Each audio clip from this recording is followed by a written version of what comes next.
subscribe, and ring the bell. Support the channel. Stay strong.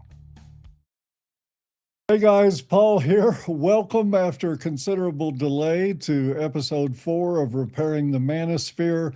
Apologies for the delay, folks. Getting used to this technology has proven to be a little more challenging than I thought it was going to be. But I think we got things settled. I think we're in good shape, and we got a great show lined up for you tonight. Got Matt Cross coming on in a bit. We're going to be discussing PUA ethics, efficacy, efficiency. Does it work? Does it not work? We're going to be digging into some of those questions. We're going to talk to Matt about his new book, The Last Pickup Artist. I'm excited to be talking about that. But before we get started, I want to make a quick appeal. Normally, when people do these things, they come out and say, please click like, subscribe, share the video. You know, the reason that I'm doing this, my raison d'etre for this podcast, is because I do really firmly believe that the manosphere, while it offers a lot of great stuff to men, there's a lot of knowledge there, a lot of red pill knowledge, of power dynamics between the sexes, and a lot of stuff that men need to know. I do think that there is some shortcomings in it.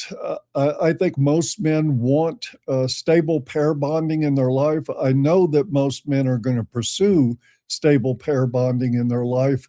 I believe in that effort. I think it's what generally works for men. And rather than tactics, rather than for lack of a better term, manipulation and things like that, I think that we owe it to men to give them an alternative that is more focused on their values. It's more focused on better living, on healthier living, and on healthier pair bonding. And it's why I brought such an esteemed guest for this show to discuss this.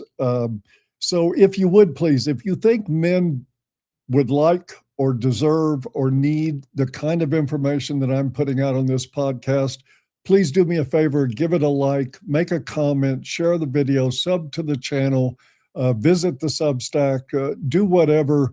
I think this stuff is important, especially for younger men. The older guys are already starting to get it. But for the younger guys, I think it's really important, and I want to invite you to do that. But let's go ahead and get started right here. Questions about PUA. I mean, there's lots of them. It gets criticized a lot. I know the mainstream media goes after people regularly over this stuff. Lots of hit pieces over the years. I've seen that, people getting dogged. Some of the criticisms I find a little bit valid. I'm going to be covering some of that in my presentation tonight. But I think there's a lot of positive there too that we need to discuss, and I want to give us a sort of balance between, you know, what are the both sides of the dual-edged sword that is PUA. And I want to start out with a reaffirmation, if I can get it. And we are going to have more technical problems because my slides are not working. Brian, do you have any suggestions? Oh my God! Maybe does the space bar work? Or go to your presenter view and see if you can control it from there. That should be on the other monitor.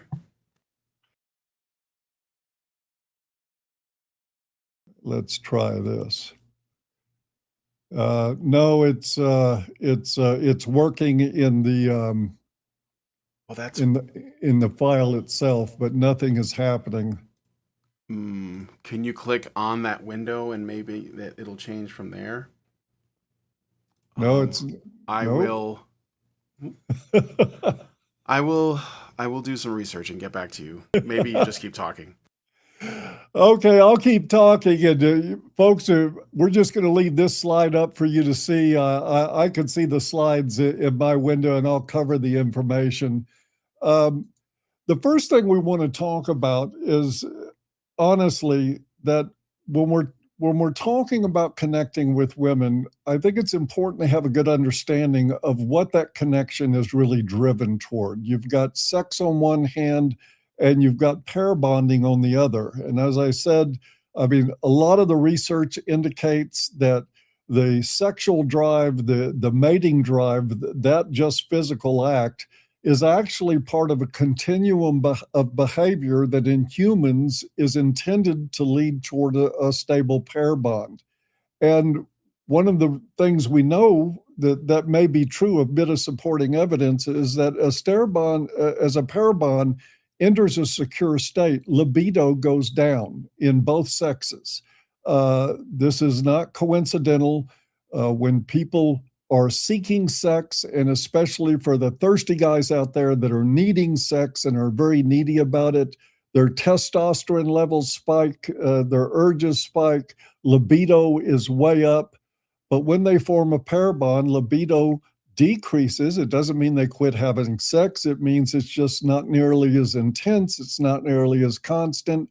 And that's part of the process that leads us to a more stable pair bond.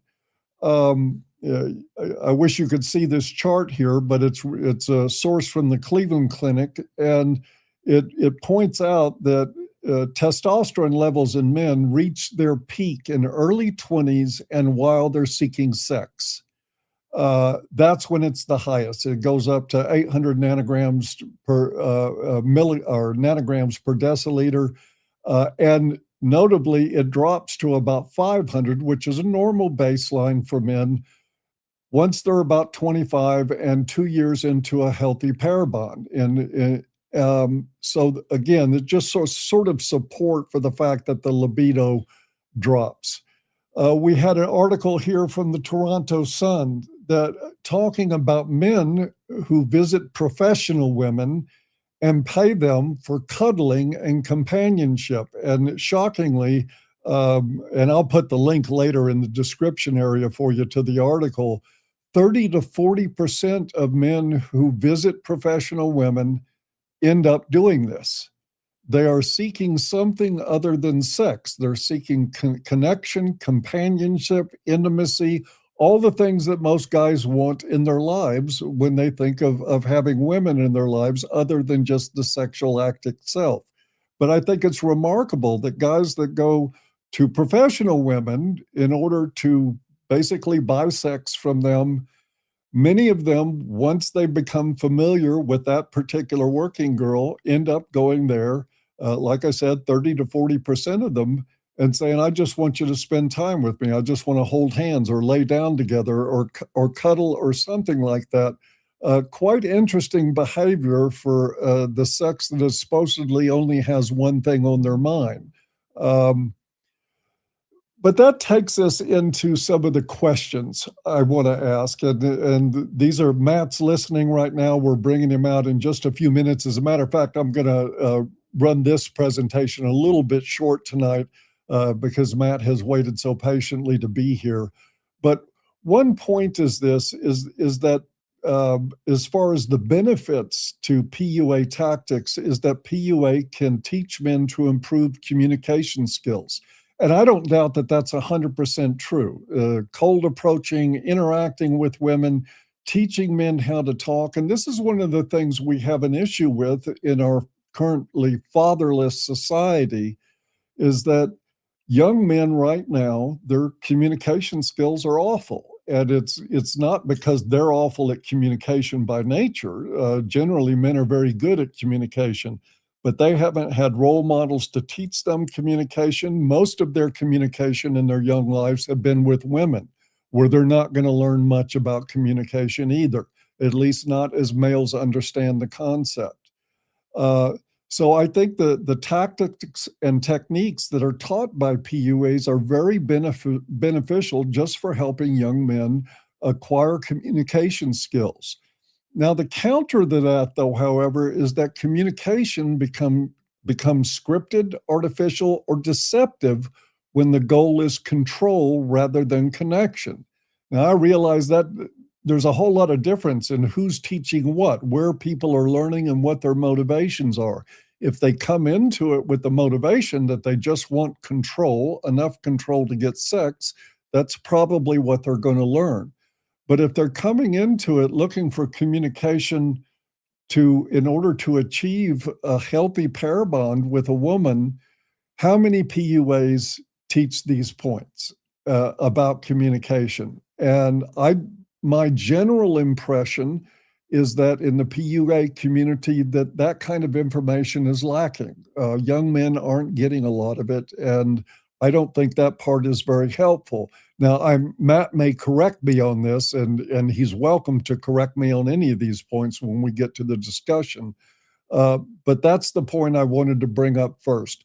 Another positive about PUA is that it can help men realize their own value. I mean, you hear the sort of mantra of "you're the prize" out there in our red pill community, and I think that's a valuable mantra. It's something men need to realize.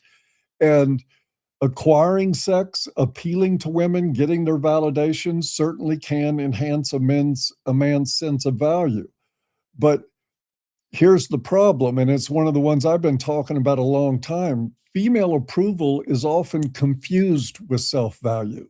In other words, men will take an approving look from a woman and internalize that and say, okay, there's my validation. Now I have value.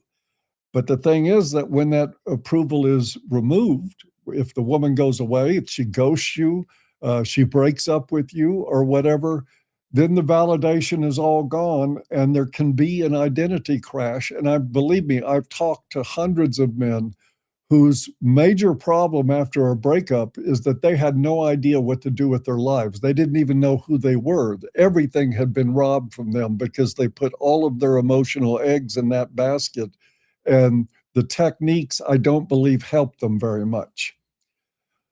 Another great point about PUA is that it can help socially inexperienced men understand attraction dynamics. I think Matt is absolutely one of the finer ones out in this community that is teaching that. He understands it incredibly well. But again, if I'm looking at the broader PUA picture, because by the way, this discussion, this is not a critique of Matt Cross's work. I'm just talking about observations I've made all the way back to mystery in the PUA community.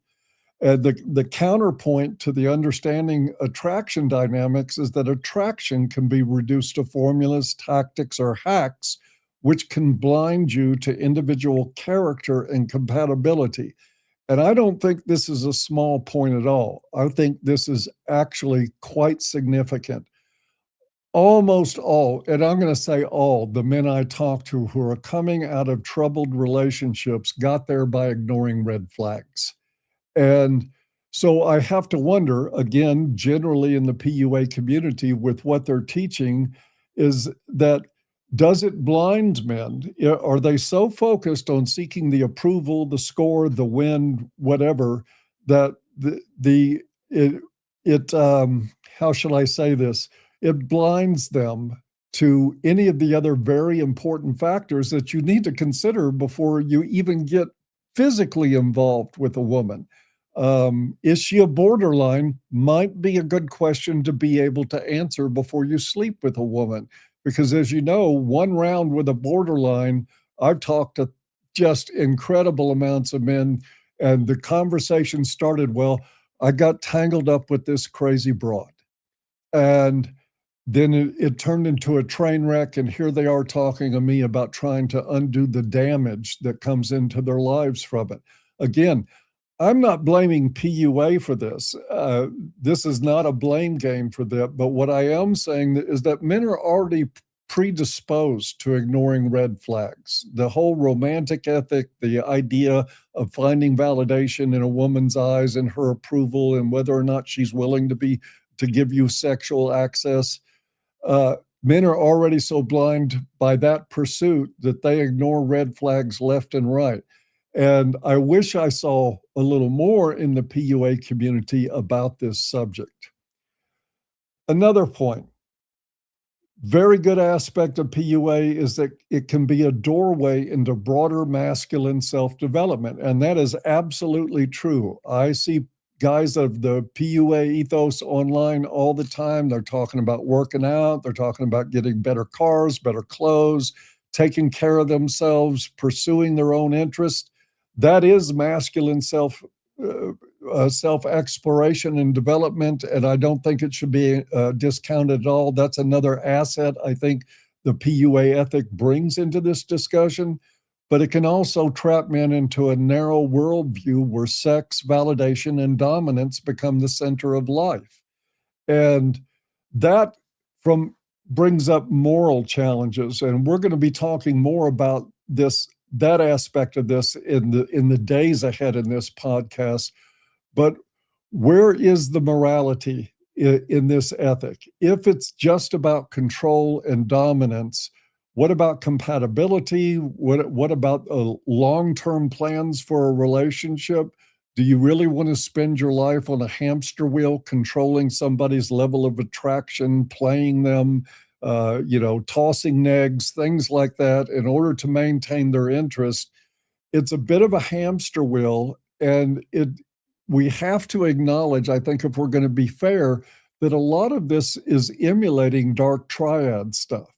And sure enough, dark triad stuff is what a lot of women respond to. That's why I think PUAs teach it. This kind of behavior and this kind of angle is because it works.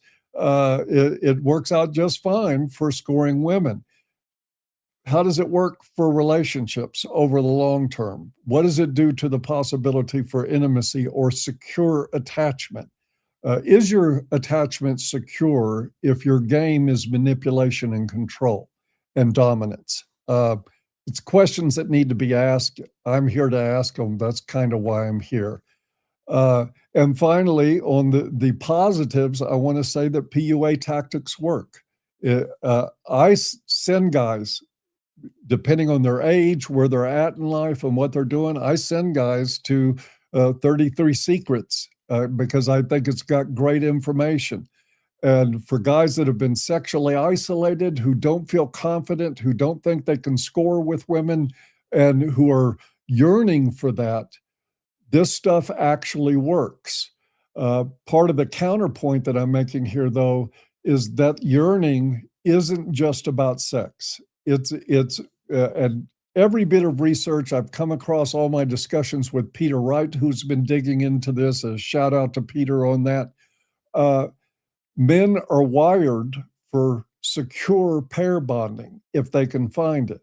And I wonder sometimes if these tactics need to be tempered with a little more understanding of human psychology, how people connect, how secure attachments are actually formed, because all the literature I read, everything that I've studied the past decades that I've been making human psychology, the passion of my life, says that these tactics undermine secure attachment. And I think that's something that needs to be discussed. And I am, by the way, I'm rushing through this. Apologies for that, but we got a late start. That's going to take us to this week's Axiom 4 from Peter Wright, which unfortunately you can't see right now, but I'll read it to you. Wright's Axiom number 4: you cannot plate spin your way out of pair bond starvation.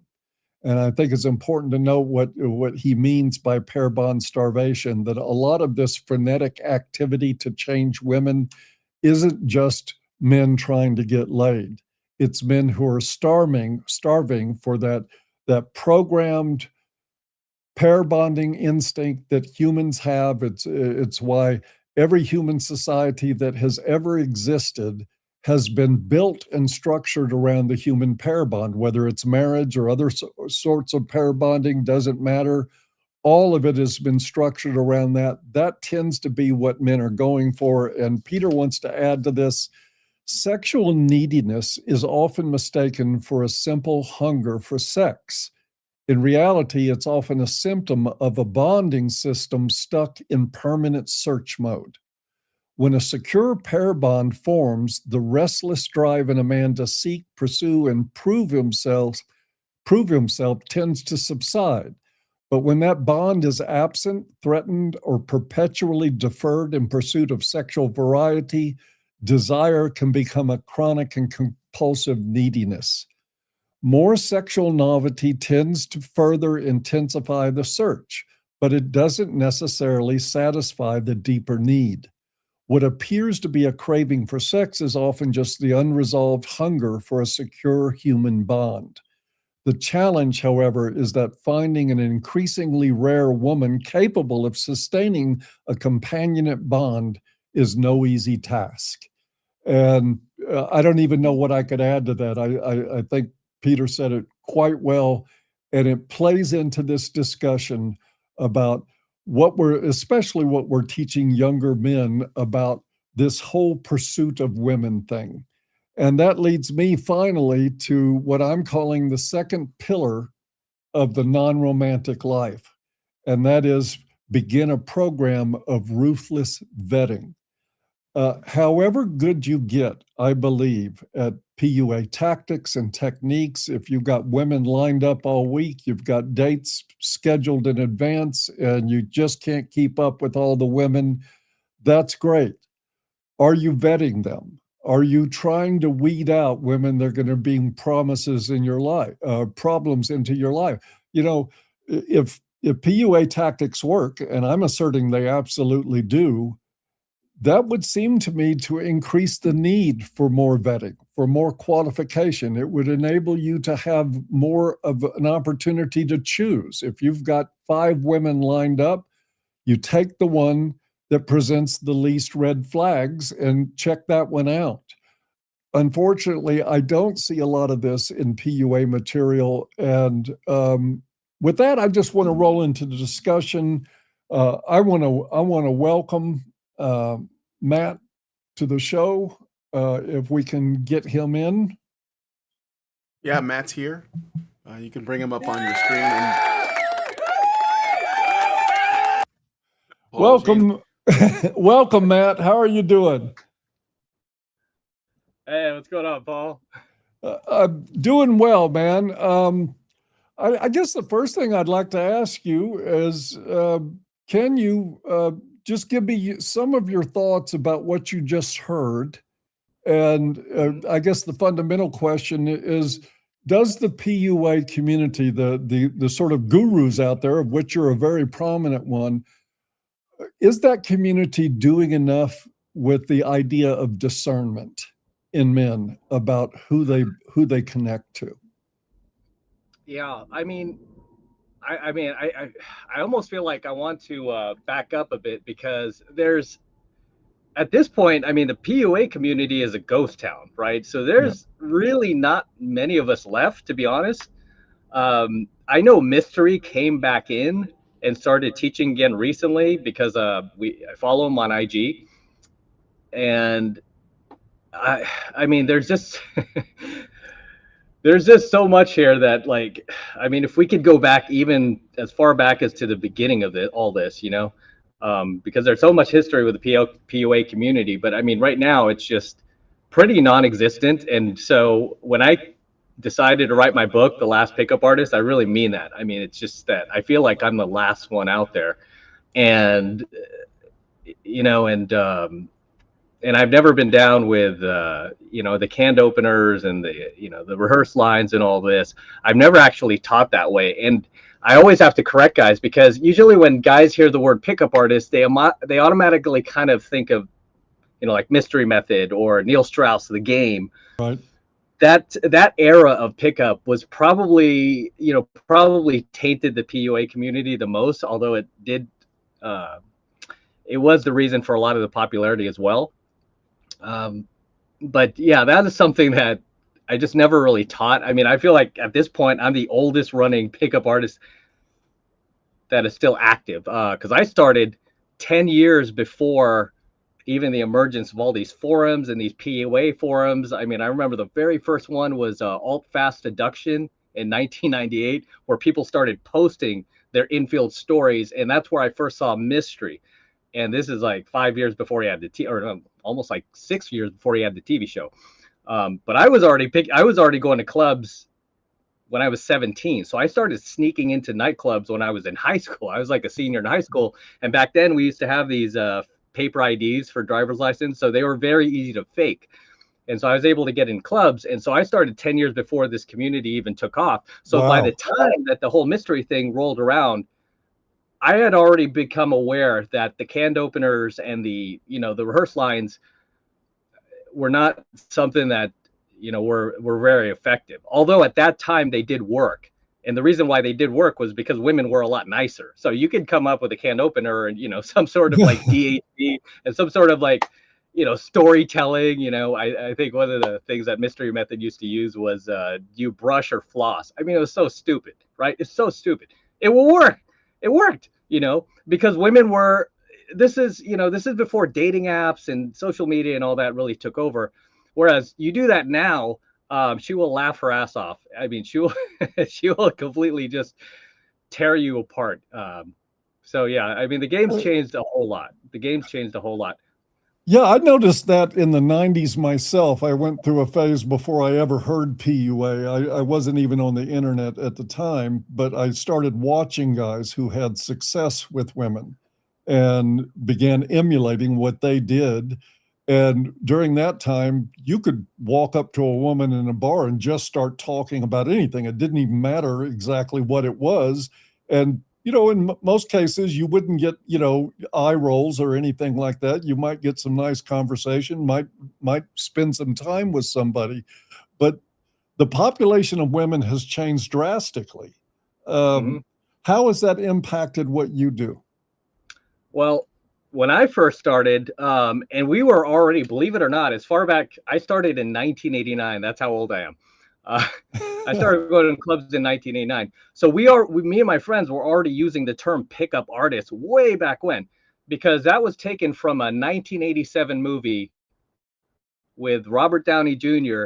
and I think Molly Ringwald called The Pickup Artist. Yep. And so that's where that term was taken. And me and my friends would just kind of jokingly use that term, and we even used lines from the movie just getting started because we didn't know what to do, but back then meeting a girl was fairly easy.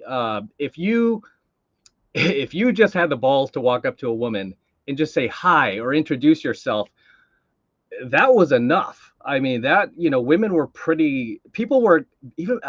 then people were just a lot more polite, so they're afraid to be mean to you in person. Right. These days, these women are not afraid to tear you up in person, to shame you, to just annihilate you. You're short, you're fat, you're bald, you're ugly. I've seen women just display horrific behaviors, whereas I never saw that. I mean, even in the 90s, I never saw that. I never saw that until really the last 10 years. I didn't even see that in like the 2010s.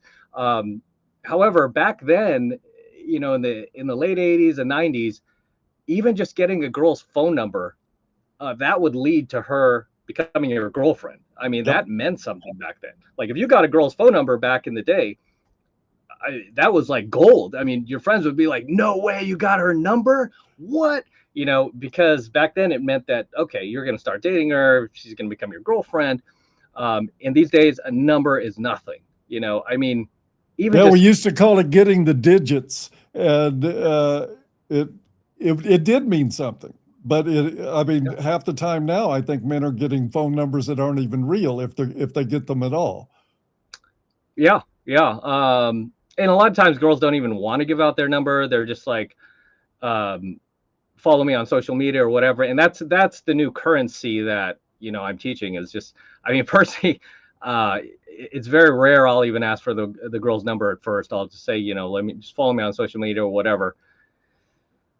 So yeah, it's definitely changed a whole lot. And like I said, it's really been the last 10 years that I've seen this. It really kind of started with the whole Me Too thing, and and then women just started becoming more and more, just not really nice towards guys. Has that changed what you teach when it comes to how much focus is put on cold approach and that sort of thing? Because it does seem like now I've talked to lots of guys who have just absolutely supported what you just said. They don't just get turned down, they get ridiculed. It becomes a humiliation for them. Yeah. And they're shying away from it now. So how do you, in your teaching guys, how do you compensate for this new reality that we live in a culture of women that are overtly hostile towards men? Yeah, and really, this is something that I identified a long time ago, because by the time like the whole as again, I started 10 years before the pickup community started. So by the time the mystery methods stuff came around, and they were using the canned lines and the, did you see that fight outside? They're doing, I never was down with that, because I already knew, like, okay, you're, by doing this stuff, you are validating the woman. So I remember I saw your video about 10 years ago that said like PUAs are pussy beggars, and I just laughed my ass off, because I was like, this is, it was hard to disagree, because I'm like, most of these guys who learn this stuff, they are seeking female validation. And, and again, back in the day, that stuff did work. The mystery method, there was another guy, I don't know if you remember, his name was David D'Angelo. Yes. Remember David D'Angelo? Yeah. David D. He wasn't really a pickup artist, but he was like a marketer. He sold dating programs. But he was probably the only one who was a little bit more focused on frame and being cocky funny. But even from that aspect, it was more for the female validation. Whereas these days, and essentially, I kind of saw the shift happen with the PUA community when RSD started to take off, because and I did meet RSD Tyler. I think I sent Brian a photo. I mean, me and him kind of gamed a few times when in Los Angeles. I mean, even RSD is now defunct, right? Real Social Right. Dynamics. And they've shifted away from it. But they identified something with women that I didn't see anybody else identify, which is, there's they more respond to frame. Basically, it's like we started to realize that the less you do, the better you do, right? Yes. I mean, this goes for your relationships too. The less you do, the better you do. The more you do for her, the more you give her, the more you placate to her, the more she'll punish you. Do you find that's a challenge with some of the guys that you teach to breaking that behavior, the sort of approval seeking and what can I do for you, and that mentality? Because that's what most men bring into their pursuit of women. And they see any kind of spark of attraction, and their first thought is not discernment or detachment. It is, what do I got to do to make this girl like me? And they overdo it, and the girl loses respect and loses interest. Do you see that a lot in guys? Oh, 100%. I mean, so, and that comes from a place of scarcity, because most guys are essentially, living in scarcity when it comes to women. And it's just a lack of abundance, because when you have abundance, you will be a lot more discerning. So yeah, and it's unfortunate with most guys today. I think I saw a figure that like 63% of men under 30 have never been on a date or haven't been on a date in the past year. That's just weird to me. I mean, that's just weird. I came from a time where it was like, you're supposed to, and we are supposed to. The times don't change. I mean, the world around us changes, but we are supposed to bond with each other and connect, and in a healthy way. And unfortunately, I feel like most guys have been socially engineered, and this is where I became a fan of your work with the men's rights and all that, because I feel like we as guys, don't get support, right? And we've all been socially engineered and socially wired to essentially bend the knee to the feminine, And that's what we've done. And I don't think it's a coincidence that we've been really programmed to do that. And then now we look at 63% of young men just not bothering, just walking away. There's so much division. I think it was RSD was the first place I ever heard the term that the difference that makes the difference is indifference. And it's like, it's really difficult to teach that to guys. It's very hard. It's hard to, I mean, you could tell a guy you have to be indifferent, and he'll have that in his mind, but he just can't do it.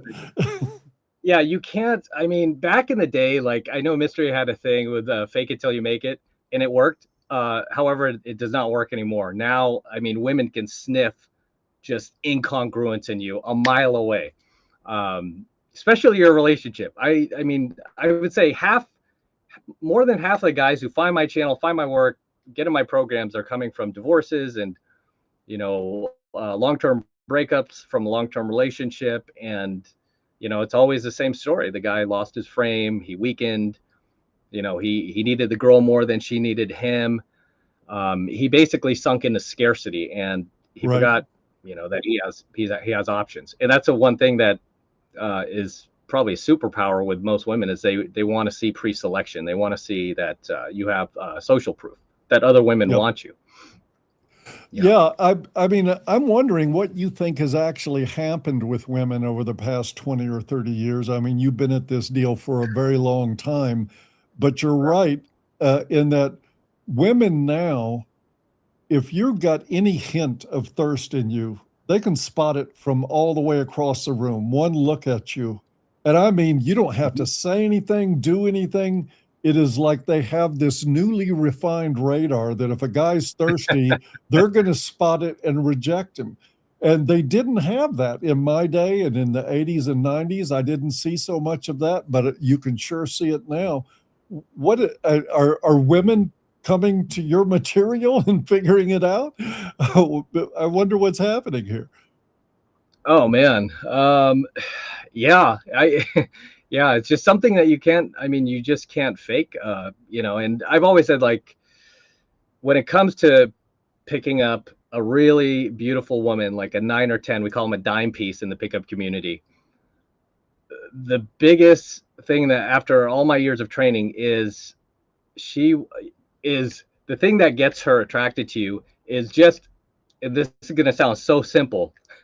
And I was like, this was like mind blowing to me once me and my wingman figured this out after so many years of cold approaching women and just trying to spit out our best game and bringing our A game.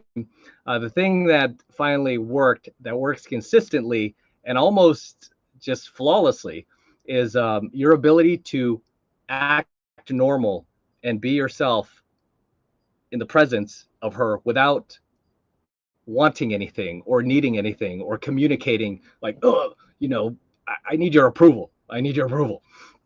And that's, I mean, even outside of the pickup community, I would say most men today, whether they're dating women or not, I've seen a lot of guys in MGTOW, when they're just out communicating with women, it's like they still need their approval.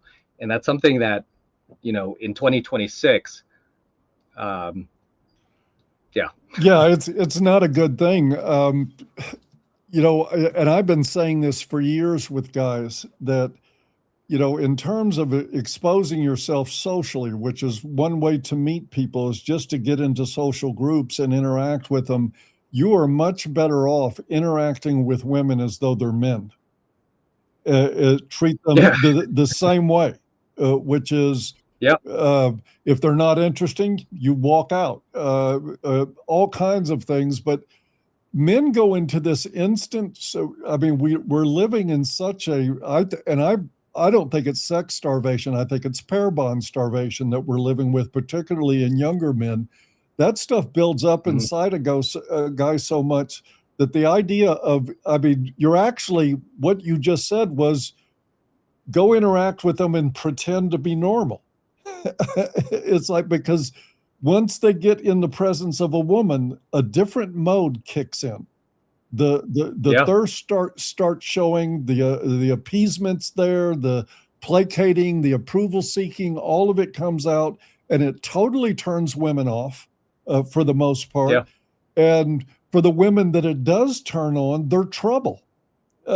When it gets down to it, if she's responding to your neediness, she's looking at what she can get out of you. And I mean, it's just seems to be nearly impossible, though, to get the men to sort of digest that reality and start operating differently. I mean, it's really hard because, again, I mean, socially, you got movies, you got television, you have music. You just have this consumer culture that is completely centered around,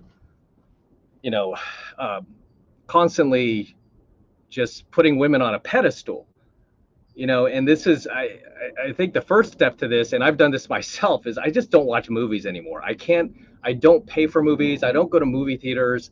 I think the last movie I saw in the theater was Top Gun Maverick, because I'm a big Top Gun fan.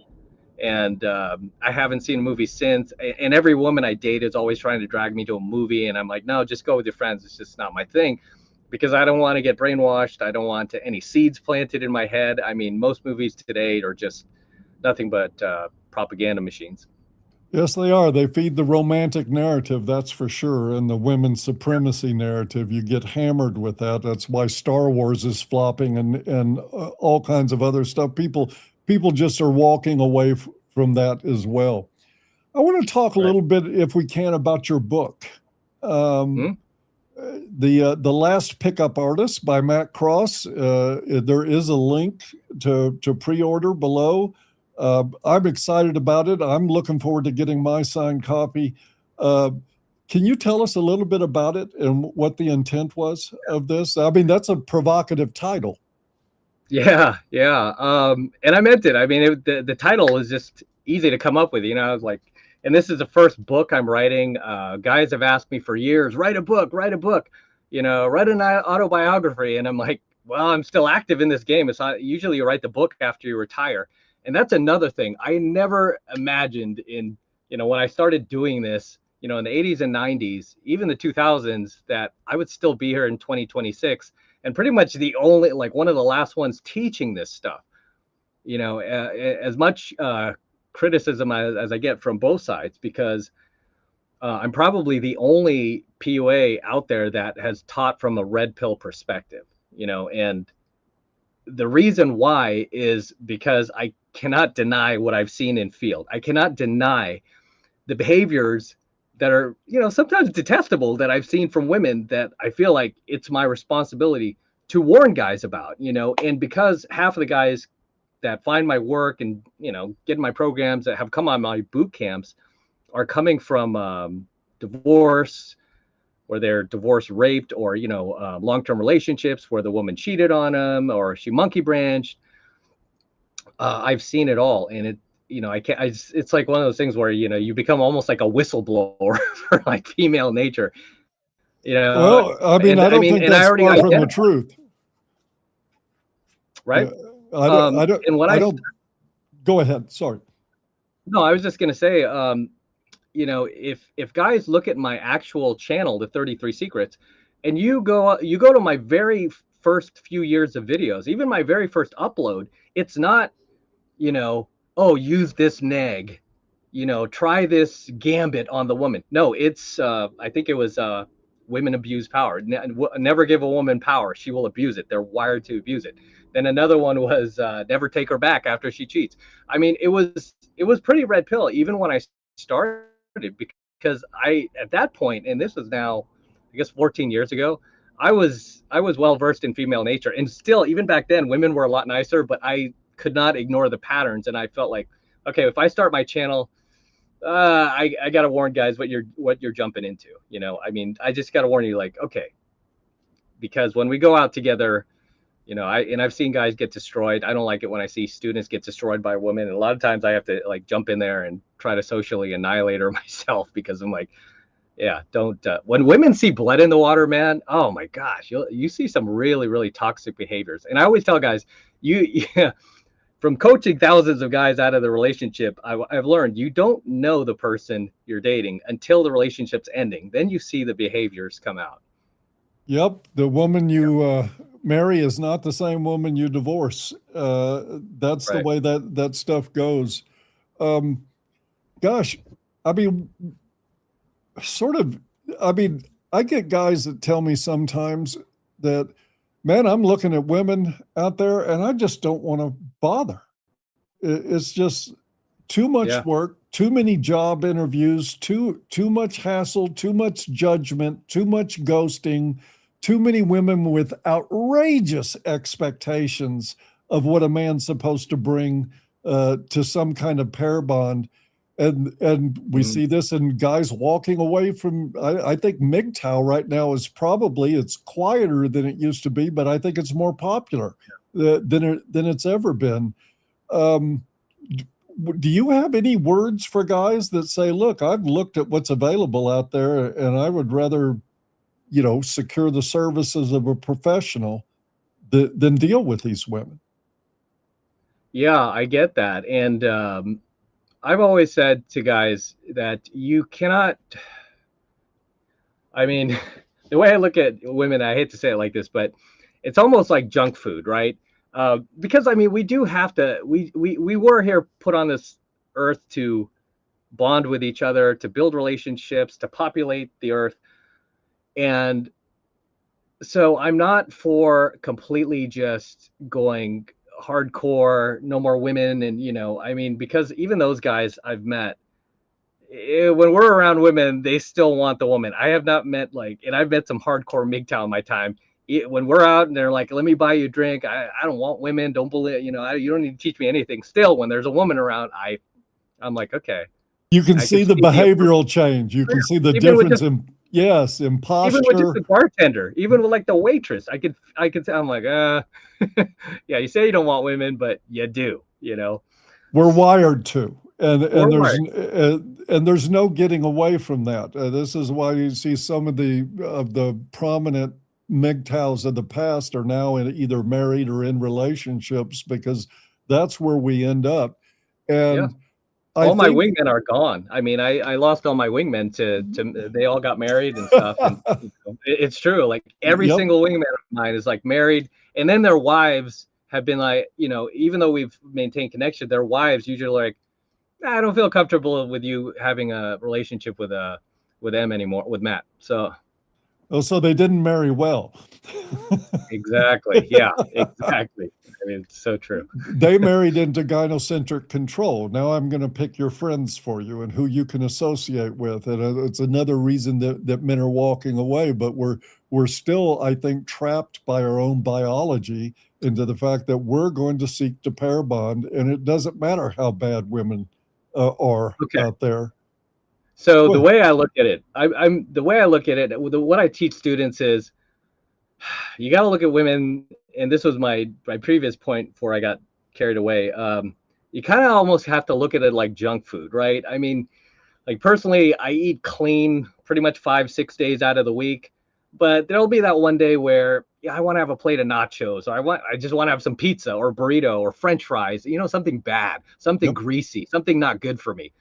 And I'll have it, I'll indulge in it. But then when Monday comes, I'm like, okay, I'm not eating it. I mean, I'm just going to start eating clean again. And then next Sunday, I'll do it again. So you almost have to treat women in that fashion where it's they're not the main course. They're not the main diet. They're just kind of a release. I mean, sure, can you eat chicken breast all week and just eat healthy 7 days a week? Yeah. But I mean, boring. It's kind of boring, right? I mean, you need a little spice to life. And really having the junk food on say a Sunday keeps me going from Monday through Saturday until I do it again. It gives me something to look forward to. And that's kind of how you have to view women, instead of what most guys do is they view women, the junk food, as the main course. And it's like going to McDonald's every single day and eating junk food.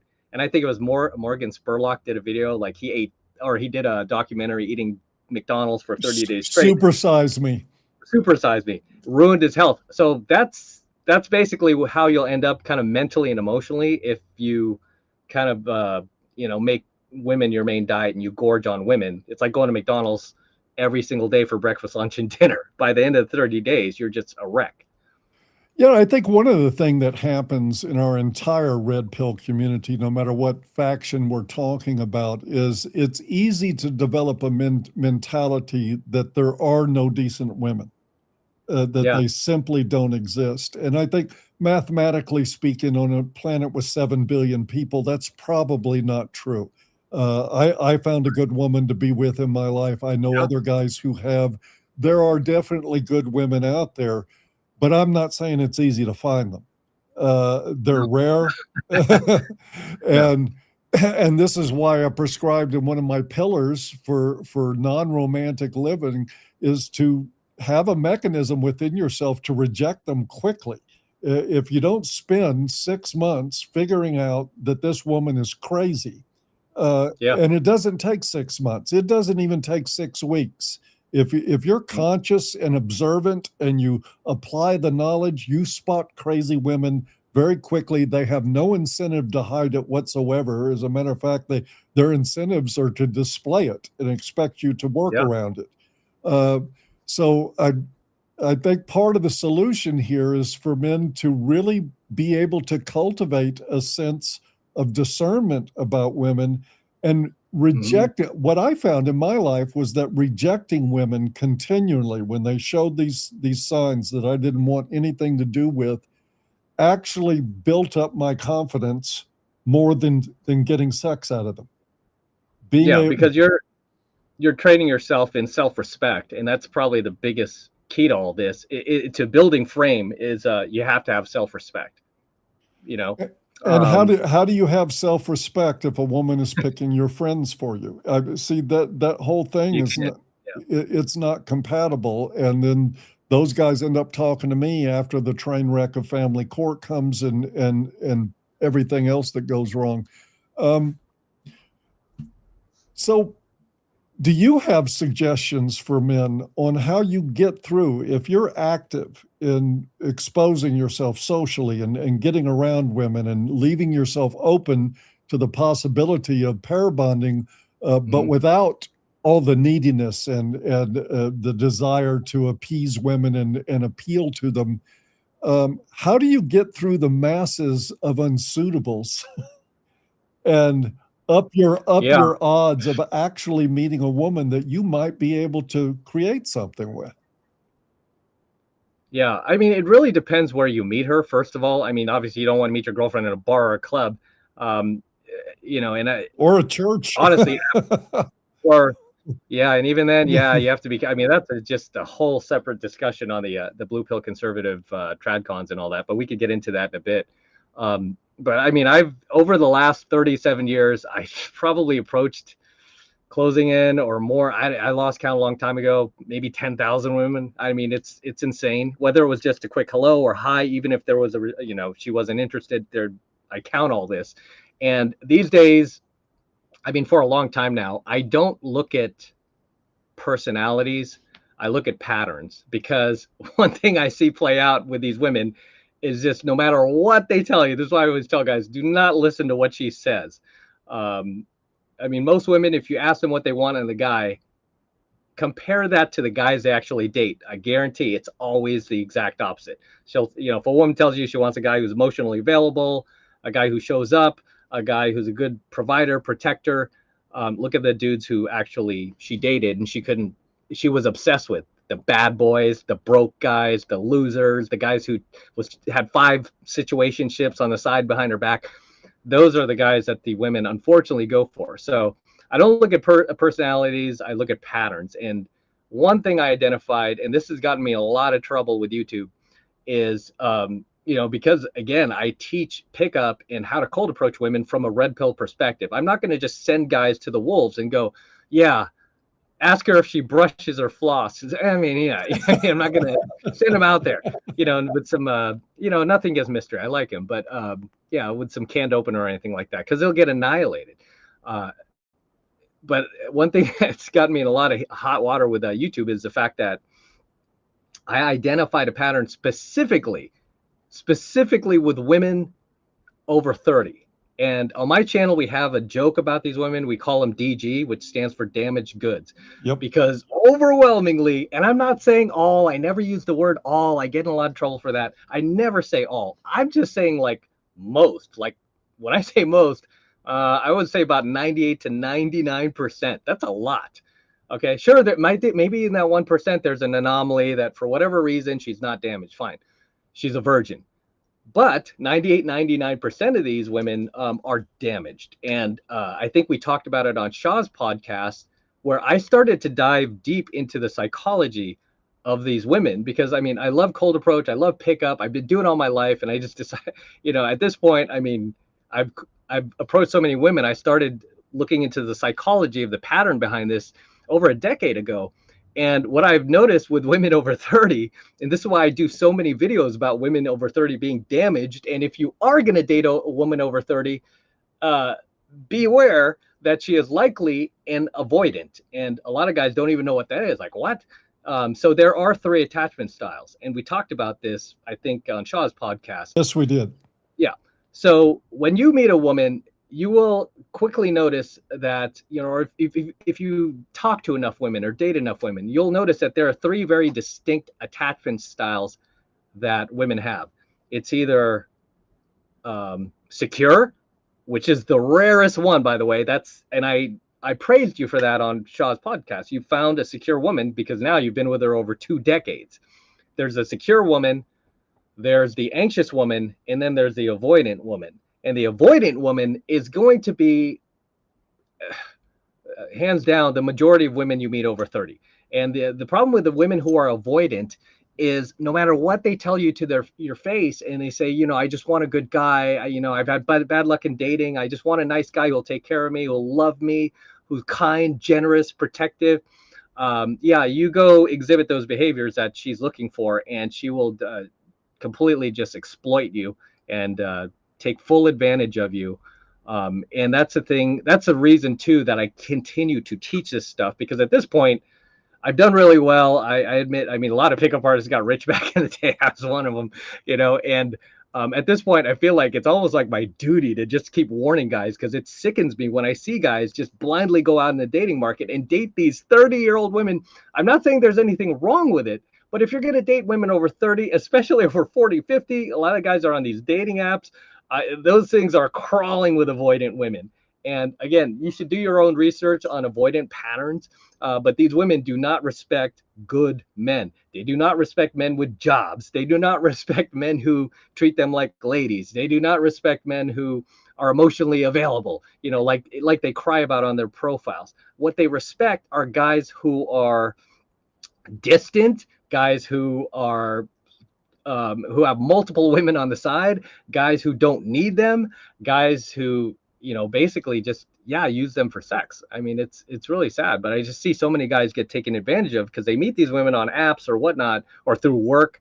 And it's okay for a little while. And then once the guy starts to invest in the relationship, the woman is completely turns on him and, you know, annihilates the guy. And in many of these situations, sadly, the guy wasn't even that attracted to her. It's like these avoidant women pull you in, and then you start getting emotionally bonded to her, and then it's hard for you to leave.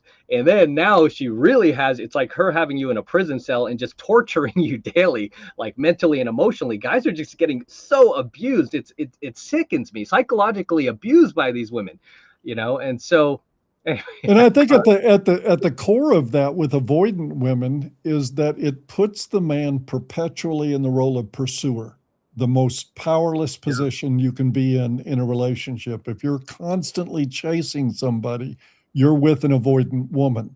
And she doesn't respect that. So you're walking around again in a state of deprivation while you're in a relationship. And it pays to, I mean, one of the ways I spotted avoided women is that I noticed that they don't answer direct questions. You ask them a simple yes or no question, and you get a spiel that isn't an answer. It's like a politician. That is an avoidant personality. They're not committing to anything, and if they can't commit to answering yes or no, how do you think they'll do it committing to a long-term relationship? They're never fully in it with you. And I mean, there's nothing wrong with dating a woman over 30, but just understand what you're getting yourself into, you know. So and that across the board.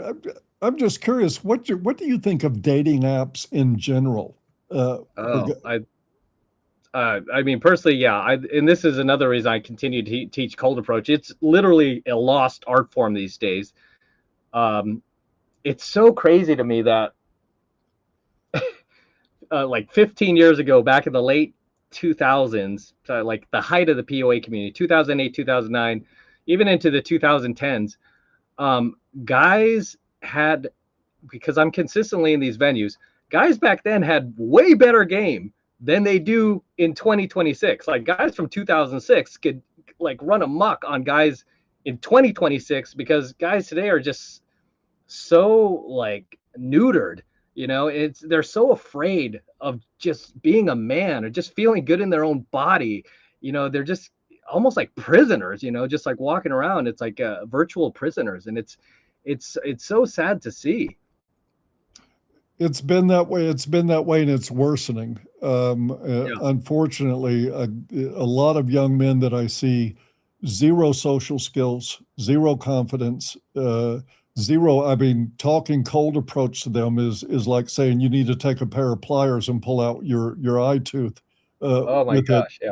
because the resistance is so much. What do you mean approach somebody and talk to them in public? They're terrified of it, and Oh, I think it's this goes beyond. back to not having male role models. We have Oh, put young men from the time they're born to the time they graduate high school, at the very least, they're in the custody of women, yeah. almost all of them. And I appreciate what you said about, you know, the not all police always come out. When you say 96, 97%, or you say women in general, somebody's got to come out and tell you that it's not all women. And it is enough women, though. Yeah. Enough women are like that. Gosh, what do you think men should do? I mean, this is, we're at, I think, getting close to crisis level with the human pair bond in the West. Men and women hate each other. Yeah, it's unfortunate, and the reason why I believe that we are where we are right now is just a lack of just male leadership these days. Like you just pointed out, like most guys today don't really have good male role models.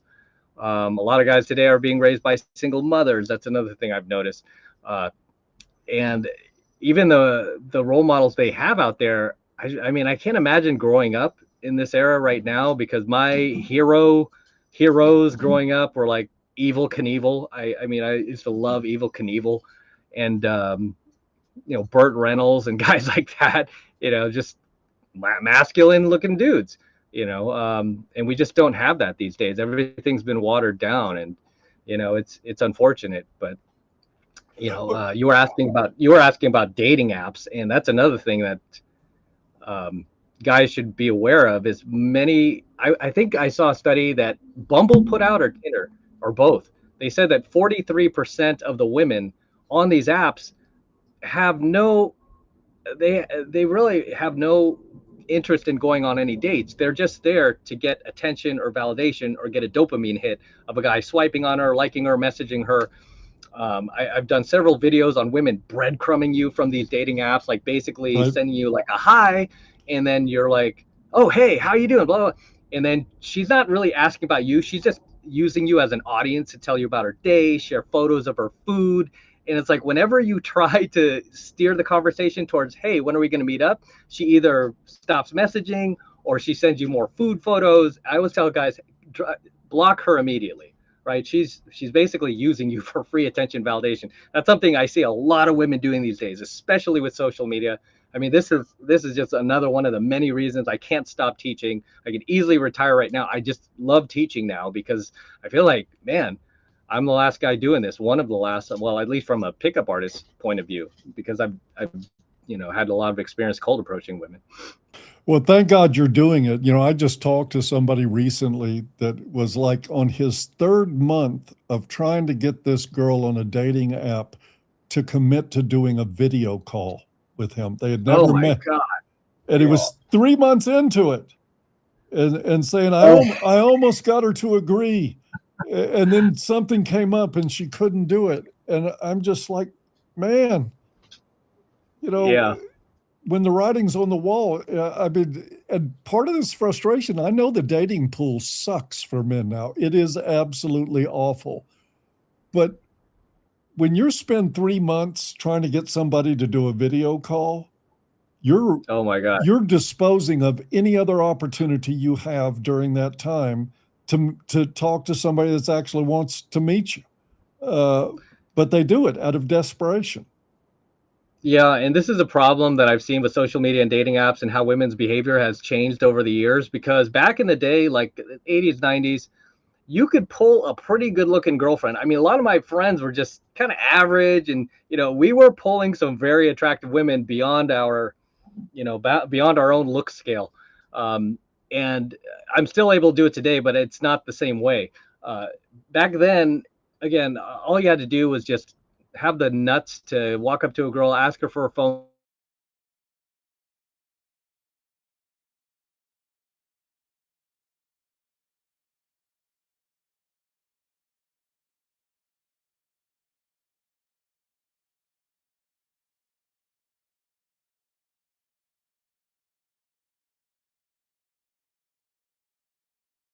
Came out, it's like these women suddenly had access to guys all over the world. And this funny thing about this is, like, first of all, women get, their egos have become inflated. Like, a lot of these women, I mean, I've never seen so much crazy entitlement from women than I do now, and it's really sickening. But a lot of that comes from the social media. Even if none of these guys are attractive, women could like get a huge ego boost from a complete loser, dork, fat guy, short guy, old guy, guy she would never date in a million years, and just feel like she's worth more because this guy who's lonely and probably a pedo liked her photos. Yeah. I mean, for us guys, like, if we had like 100 fat chicks, or unattractive women swiping on us and messaging us every single day, we would start to question, like, wait a minute, is this all I could get? It would humble us. But for women, it doesn't humble them. It makes them go, oh my God, I'm deserving of a Chad, and then they lose just that baseline of like, wait, girl, no, you're a 5, so you should probably date within this range. You don't deserve the 10, and it's insane. Yeah, I've been saying for a while the dating apps are where 2s and 3s go to feel like they're 10s because they get the attentions of 10s. I think we've created a monster of women with technology. At least that's what I'm getting the gist of where you're leaning with this. What do you? And I think technology is going to fix it, by the way, just to cover on that point. But I do believe technology is going to fix it, because in Japan, and I think it's Khloe Kardashian's ex-husband, some NBA player or something like that, she divorced. He got an AI robotic lookalike of her from Japan or something like that. He paid all sorts of money for this because he was still in love with her. But I see that happening and us moving in that direction. Personally, I think it's really evil and demonic, but I see that happening with, like, Japan is producing these AI realistic, or it's going to become more and more realistic as the technology progresses, which I believe will happen very fast. But once these guys, all these simps on these dating apps that are swiping on these women's photos and hearting all of their comments and everything, once they get their little AI doll girlfriend, these women, basically the market for simping is going to collapse. I hope you're right. I mean, I do have a question about that. I think the technology is getting there, and it's probably going to get here sooner because technology right now is just growing exponentially quick with what we're able to do. The question becomes, can technology replace a human pair bond sufficiently enough to be convincing?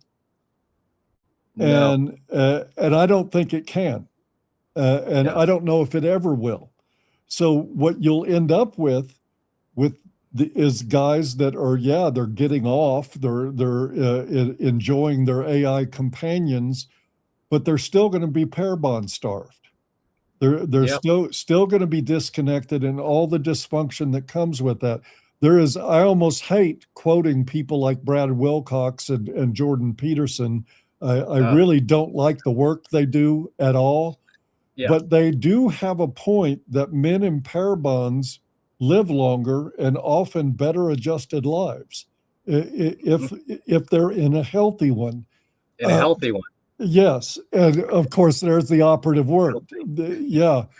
Because I know like 3 or 4 guys other than myself that are in healthy long-term pair bonds. And I know about 5,000 guys all over the world.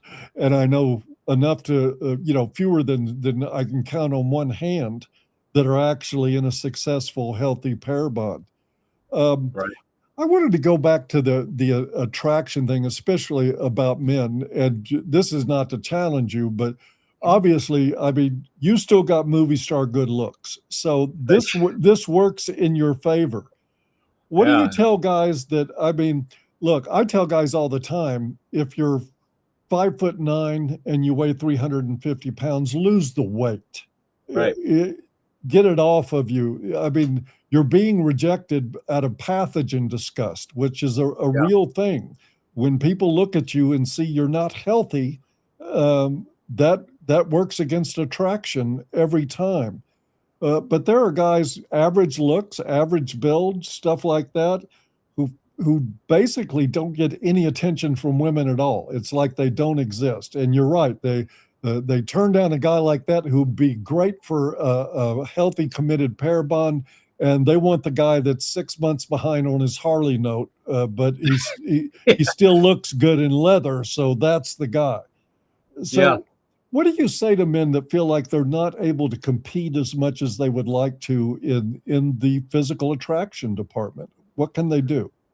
Well, that's the one thing I'm on board with the when the black pill started to come out. I think they were talking about, they had a big thing about looks maxing, and yeah, I'm a fan of that. I mean, I think you should try to not just for women but for yourself. You should just try to get in the best shape you possibly can. You know, get a haircut. I mean, get some new clothes. Try to just present well, right? Because it all starts there. If you can present well and you look good, I mean, if you look good, you'll feel good. You know, if you like the weight you're at, you don't feel fat or disgusting, you'll just feel good about yourself naturally, whether you have a woman or not.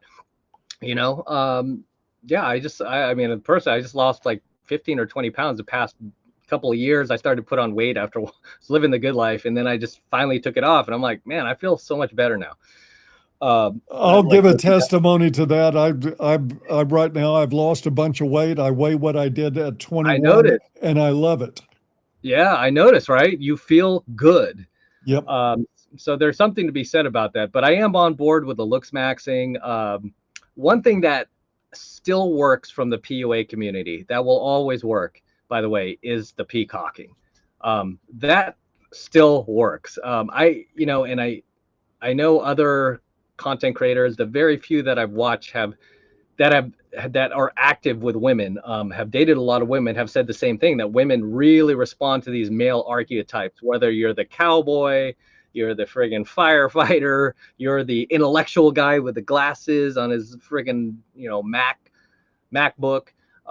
You just lean into whatever that archetype is. So for me, I mean, I've always kind of like dressed the same pretty much. So yeah, women do respond to archetypes. So there's something to be said about just looking attractive, because when you look attractive or try to look attractive, you don't have to be physically that attractive. But I mean, when you look attractive, you'll feel attractive, you'll feel good about yourself. So yeah, you need and I can give more testimony to that. One of the things that I had to do after losing a bunch of weight is that I had to go buy new clothes, and I found myself really enjoying that. And I'm not looking for a woman. There's no interest I have at all in a woman in my life. But right.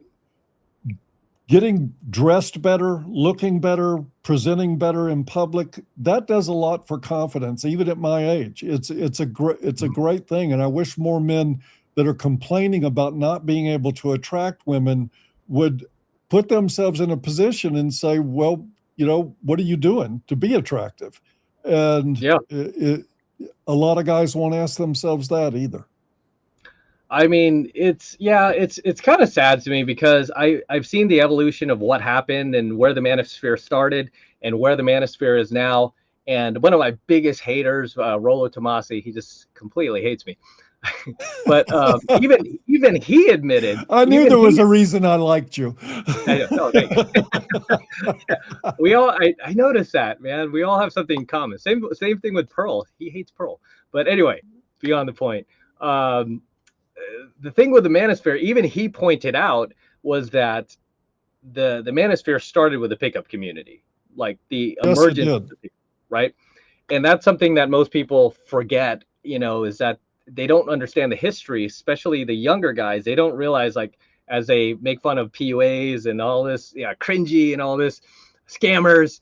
They don't realize, like, okay, it started with us, right? It started with the early guys like myself getting on these forums and just sharing our infield reports about, oh, I tried this on a woman, it worked. Or, oh, this, I had this fabulous date. Do this on your next date, and that's where it all started. And then what happened was, towards the end of the 2000s, I want to say around 2009, 2010, I noticed there was like a lot of guys breaking off from the PUA community. They were becoming disillusioned because they weren't getting success with women. And from what I saw, a lot of these guys were not bad looking either. And a lot of them, no homo, were better looking than me. And I was like, okay, why are you not having success? And a lot of it was just sour grapes and just a failure of just kind of like self-accountability. It was almost like a cop-out, and the thing about MGTOW is, and I consider myself a MGTOW. I'm like the biggest MGTOW because I don't live for women. Believe it or not, it's almost like an oxymoron. I teach pickup, I teach cold approach. I've been teaching for years, but at this stage, for many years now, I just stopped living for women. I don't center my life around them, even though I teach this stuff. And hasn't that enhanced your attractiveness to women? Oh my God, 1,000%. And that's, and really that's the summary of my book, The Last Pickup Artist, is, because when I first started, of course, you're wanting female approval. You're wanting the girl to like you. You're wanting the girl to just, nurture you. You're wanting that female validation. But then, throughout your journey, you start to realize, like, the greatest weapon here that you have as a man is the detachment from women, not needing a woman. And that's really the ending theme of my book, not to give any spoilers or anything like that. But that's the point that I got to, that I'm at now, that I almost kind of just, I have to just kind of ingrain in guys' heads is, okay, I can teach you cold approach. I can teach you the perfect thing to say. I can teach you where to meet the women. However, if you are still attached to a woman, like, you need her, including the ones in your relationship, the ones you're married to. If you don't feel that you can walk if she's disrespecting you, you're screwed.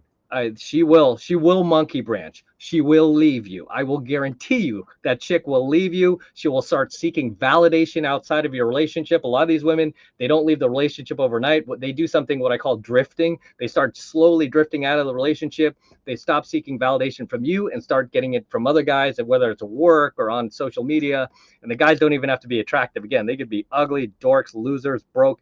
If that guy's complimenting her or giving her attention, she's like, oh my gosh, I'm desired, I'm valued.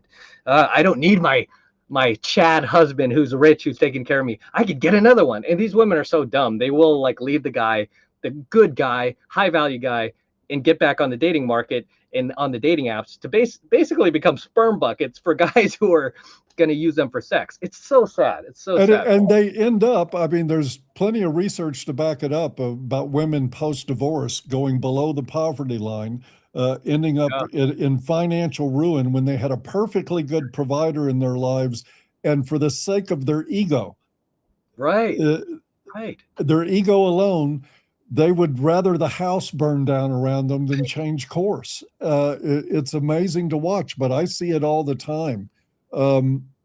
I think you're hitting on the most important note here, Matt. I've been telling guys, and I use myself as an example, and I don't mean any disrespect at all to my wife by this, but I get up every day prepared to either be treated with respect or show her the door. After 24 years, that is my attitude every day. I will be respected. Respect is more important than love to me. It's more important than companionship. If you don't respect me, this is done. Absolutely. And it's taken work to instill that as an ethos in the relationship, but now she enjoys operating by it. Yeah. It took a long time, but if I could impart anything to guys, it would be, man, if she's not respecting you, you can give her some chances to correct, and you can try to instruct, but if she's not taking the lesson, move on. You will face ruin If you're living with, and look, even if she doesn't leave, these guys end up living like kept house cats, and sitting in the window dreaming about freedom. Yeah. When they're living with a banshee who respects them disrespects them every moment of their life, talks to them like a dog, and it gets worse and worse and worse. And I got to say to those guys, she didn't get there on accident. You allowed this to happen. You Right. bred this, and you will get what you tolerate from people in life every time. You tolerate disrespect, you're going to get disrespected, and you're going to end up worse, because you're right. A lot of these women, once they totally lose respect for the guy because he keeps coming back trying to appease her and make her like him over and over again, that's when they monkey branch out, because they're disgusted with him at that point. Yeah, I mean, you teach people how to treat you, and this is so true with women because, and I've had a number of women, you know, who follow my channel, who've told me about their own relationships. It's always the same story. I mean, without fail, what happened at the end of the day? She lost respect for the guy. You know, she basically, even if she respected him big time in the beginning, she lost respect for him. It deteriorated throughout the relationship. And the reason why it deteriorated throughout the relationship, this is also the same reason why most guys' relationships fail. You fail to enforce your boundaries and consequences for her bad behavior, for her actions. And that's this is why I can't stand movies, television shows, music today. It just socially engineers guys to feel like you need to accept her for who she is, right? You just need, this is okay. Being a man, part of being a man is just loving your woman no matter what, unconditionally. It's like, okay, does she love you unconditionally? No, that chick will drop you in a heartbeat the second you lose frame, the second you lose polarity, the second that she feels that she can go out and find a more dominant man. And again, Paul, I've approached thousands of women, including feminists, even some really attractive, good-looking people, women who claim to be hardcore feminists, were spewing out all this feminist nonsense in the venue. And still, because I've done this for so long, I just exhibit more dominance and more frame over them. Almost like, when it comes to hardcore feminists, especially the attractive ones, they're so used to getting away with insane behavior that you have to go like multiple steps above, like next level, just jerk, you know, almost. I mean, it's like next level dominance almost, you know, and then you will see, like, as long as you hold it and you're consistent, she will start to bend to your frame, you know. But to your point, let's clarify that a little bit, because what I sense in this, there's this sort of, I've got these two ways of looking at this. Frame on one hand can be a set of calculated behaviors, tactics, ways of holding your boundaries. Yeah. But what I get when I listen to you talk, and I got the same thing when I saw you in California and listened to you talk there, the main thought in my head was, this is a guy that just operates with self-respect. This isn't a bunch of series of calculated things or anything like that. It's like, you respect me or you're out. One of the two. And so we don't need volumes of information about how to behave with women. It's like, look in the mirror, find your values, figure out what your boundaries are, find your balls, find your spine, and go out and live life. It's not super complicated.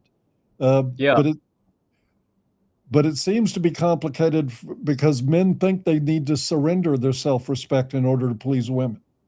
No. I mean, and this is, you know, a lot of the reason behind why most women go for the bad boy type, the guy that they, you know, the guy that they have to chase forever and ever, the guy who doesn't return her calls, the guy that just doesn't need her to exist.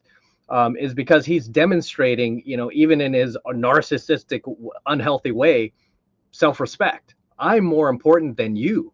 You know, I am more, my life is more important than yours. You know, he's demonstrating on a very primal level that he's the prize. You know, and women don't want to be with a guy who they choose. They want to be chosen. And that's another thing, you know, it's like a lot of guys, they, geez, when they go on these dates, it's like they feel like they're the seller, and it's like, no, dude, you're the buyer, man. You know, treat her as such. Man, I wish you could put that in a pill. I mean, we have it. It's called a red pill. But Yeah. I want to go back to something you said. I want to acknowledge too, for the record, because I was there at the time. I've been at this for a long time. It was the Mhm. PUA community that first embraced the red pill as a metaphor Yeah. for sexual dynamics and for examining the power exchange between men and women. Absolutely. And MRAs picked it up. We liked the metaphor, looked good. We went in a different direction with it slightly. It became not about using it to succeed with women, but in most cases, using it to reject them and to reject women's standards and women's values because they're unhealthy. And so two different camps, same metaphor, but I've got to agree with you. This stuff did come out of your community and nobody else's. Yeah, and the thing about the PUA community is there's actually two separate versions of the PUA community, I feel. There's the mystery Neil Strauss, the book The Game type of pickup artist, where it was about the manipulation, the tactics, the techniques. And again, I was in this 10 years before that came around. So I was already kind of trying to do the manipulation tactics back in the day before the whole internet phase came around and the forums.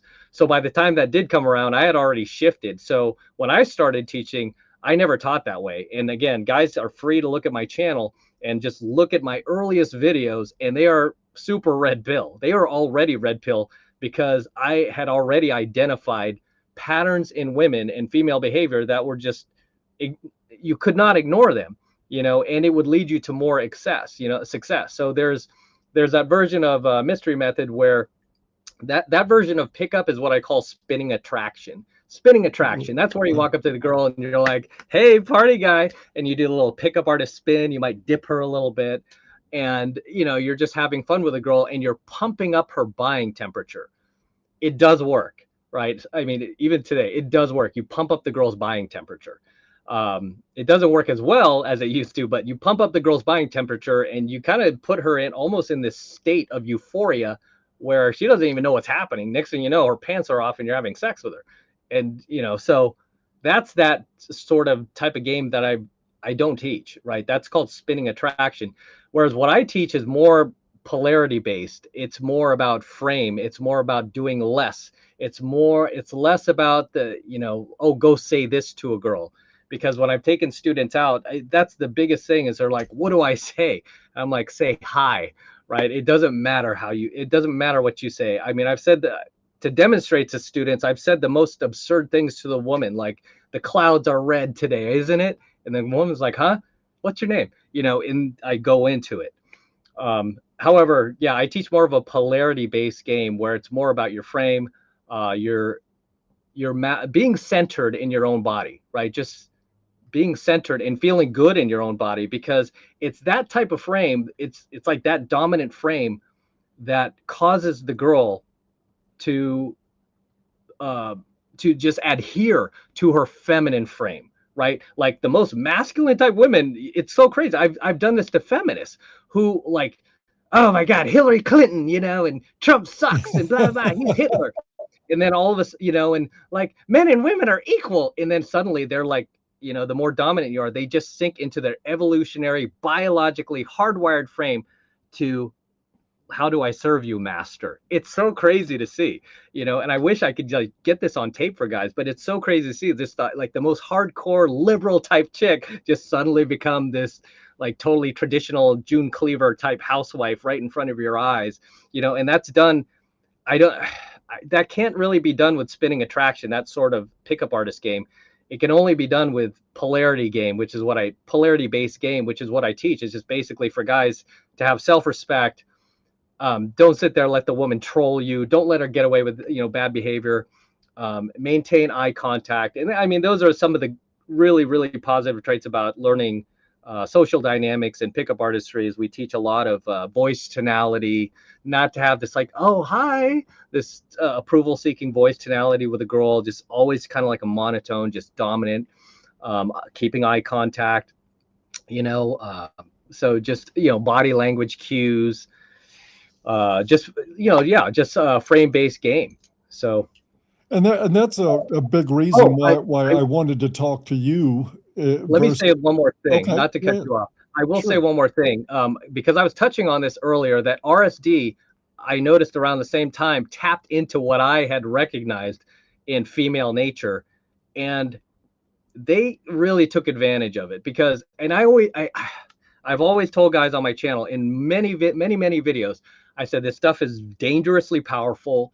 Once you master it, you can either, and I say it's up to you guys, you could use it for good or you can use it for evil. And I hope you don't use it for evil because a lot of guys do. And I feel like RSD took it down that route because then it became about, and I've never been down with this. I don't teach this stuff, but like same night lays, how do I get the girl in bed that night? How to have sex with her? I want to have sex with multiple women. And it's like, yes, can you use this superpower to do that? Absolutely. I mean, that's how scary, that's how dangerous it is. And this is why I'm like, okay, you want to use this stuff for good, not evil. And because I've grown closer to my own faith as a Catholic, I don't want to lead guys down a dark path. And I've gone down that path myself. I've lived a very vacuous lifestyle. I'm a complete fornicator. I've slept with a lot of women, and I still felt empty, So it's like, okay, it didn't fill the huge gap inside of me. What filled that gap is really just detaching from women and not needing women. It's just feeling good regardless of whether women are in my life or not, And sure, it's easy to say because now I have an abundance of women from doing this for so long. But still, I live life on my terms. I ignore phone calls all the time. I mean, my phone is on silent. The vibrate is on silent constantly because I stick every woman I meet on WhatsApp, by the way, so I don't have to like look at it. But there's always messages on there, and they're constantly messaging and everything like that. But I'm just saying, like, the power of frame-based game is what will help you not only attract the woman that you want, but also be discerning. You'll be able to choose from abundance. You won't be in this scarcity-based mindset like most guys when they choose a partner. Like when you see these college campus podcasts that they do, like I think Fresh and Fit does some, and you get some married guys come up there who've been married for like 2 years and go, you don't know what women are like. I do. I'm married. You're not. I hear that enough. Of course. Yeah. Like, give it another couple of years, dude.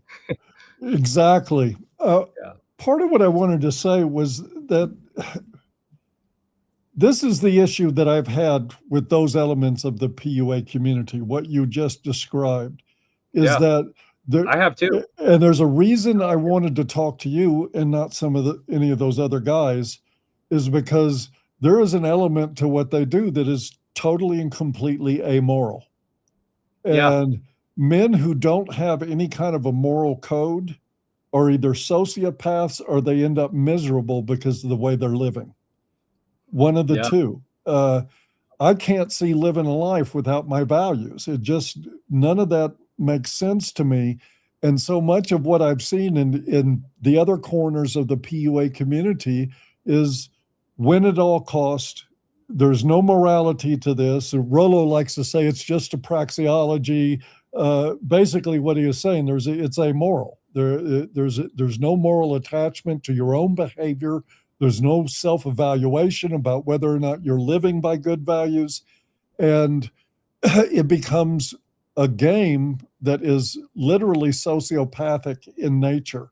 And I think that's horrible for men. I wish these guys would wake up to that a little bit, because it would cost nothing to add the elements that you're talking about finding out who you are, being comfortable in your own skin, living your best life, and actually not caring about whether a woman likes you, instead of just learning how to pretend like you don't care. Because I see a lot of those messages. It's sort of like emulating indifference when it's really not indifference. It's an act. And I don't think men doing an act end up doing very well. Yeah. No, I completely agree. I'm on board with that. And again, yeah, the thing with Real Social Dynamics, and I know Tyler. I've met him. I mean, they're not even teaching anymore. They're not even like doing boot camps or anything like that. But they really took what was basically, in my opinion, a weapon and just fired it off. I mean, it was just, yeah, it was pretty reckless. And I was never down with that, but a lot of people jumped on that bandwagon. And I know there have been a lot of PUAs over the years that I think there was one called Street Seduction. They also got thrown off YouTube, but a lot of them tapped into the same thing that RSD and myself tapped into, and they were taking it to the extreme and just banging multiple women, because it's like, once you know the psychology of women and what they respond to, which is very, very politically incorrect, by the way, just being dominant and whatnot. You'll be surprised just how quickly they will submit to you. You'll be surprised. They'll just, even women who have never had one night stands, they'll be willing to do it. And it's like, okay, you could take full advantage of this, or you could be a little more discerning. And I think I mentioned I've gotten closer to my faith, and I'm currently single now after a 4.5-year relationship. And that was my choice, by the way. And now I just want to stay single for a while. I am dating, but at this point, I'm just kind of like, I teach guys to kind of audition girlfriends. If you're going to get into a relationship with anybody, you need to audition them. Don't just choose the first girl who likes you, because that will get you in a lot of deep trouble. You want to, you want to remain the prize, and women will compete for you. They want to compete. That's the insane thing. And, women want to compete, for your validation, for your attention. But so many guys are so trained to be blue pill, and it's really sad. It's a mess out there. Is there a future for pickup artistry, or is your book a testament to its death? It's probably, I mean, with the decrease in men wanting to meet women, I mean, it's coming to the end of the line. I'm going to keep teaching regardless. It's just something I enjoy these days. And, I've done well financially from teaching this stuff back in the day. And, now obviously it's tapering off, but I still enjoy it. I have other business ventures I'm involved in with AI and quantum computing and robotics. So this is just something, it's kind of like become a hobby now, where I love just educating guys, because it's so sad. There's not enough voices for men that are willing to just really cross the lines and just be honest with men, and it's nuts to me, because I originally just started teaching this stuff to help guys meet their first girlfriend, or get their first kiss, or get their first phone number. And now, I mean, here we are, like 30 years later in 2026, I get death threats. I get women like sending me nasty messages. It's just crazy to me. It's like, all I'm doing is like telling the truth.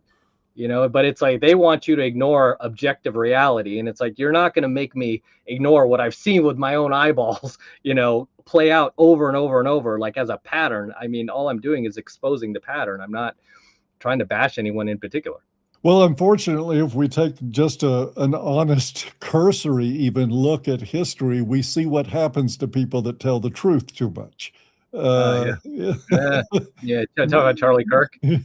Charlie Kirk, Jesus Christ, Martin Luther King. I mean, you go down the list, people that speak out the truth, the world tends to turn on them. We want to live in our lies, and it upsets people when you start telling the truth. It absolutely does.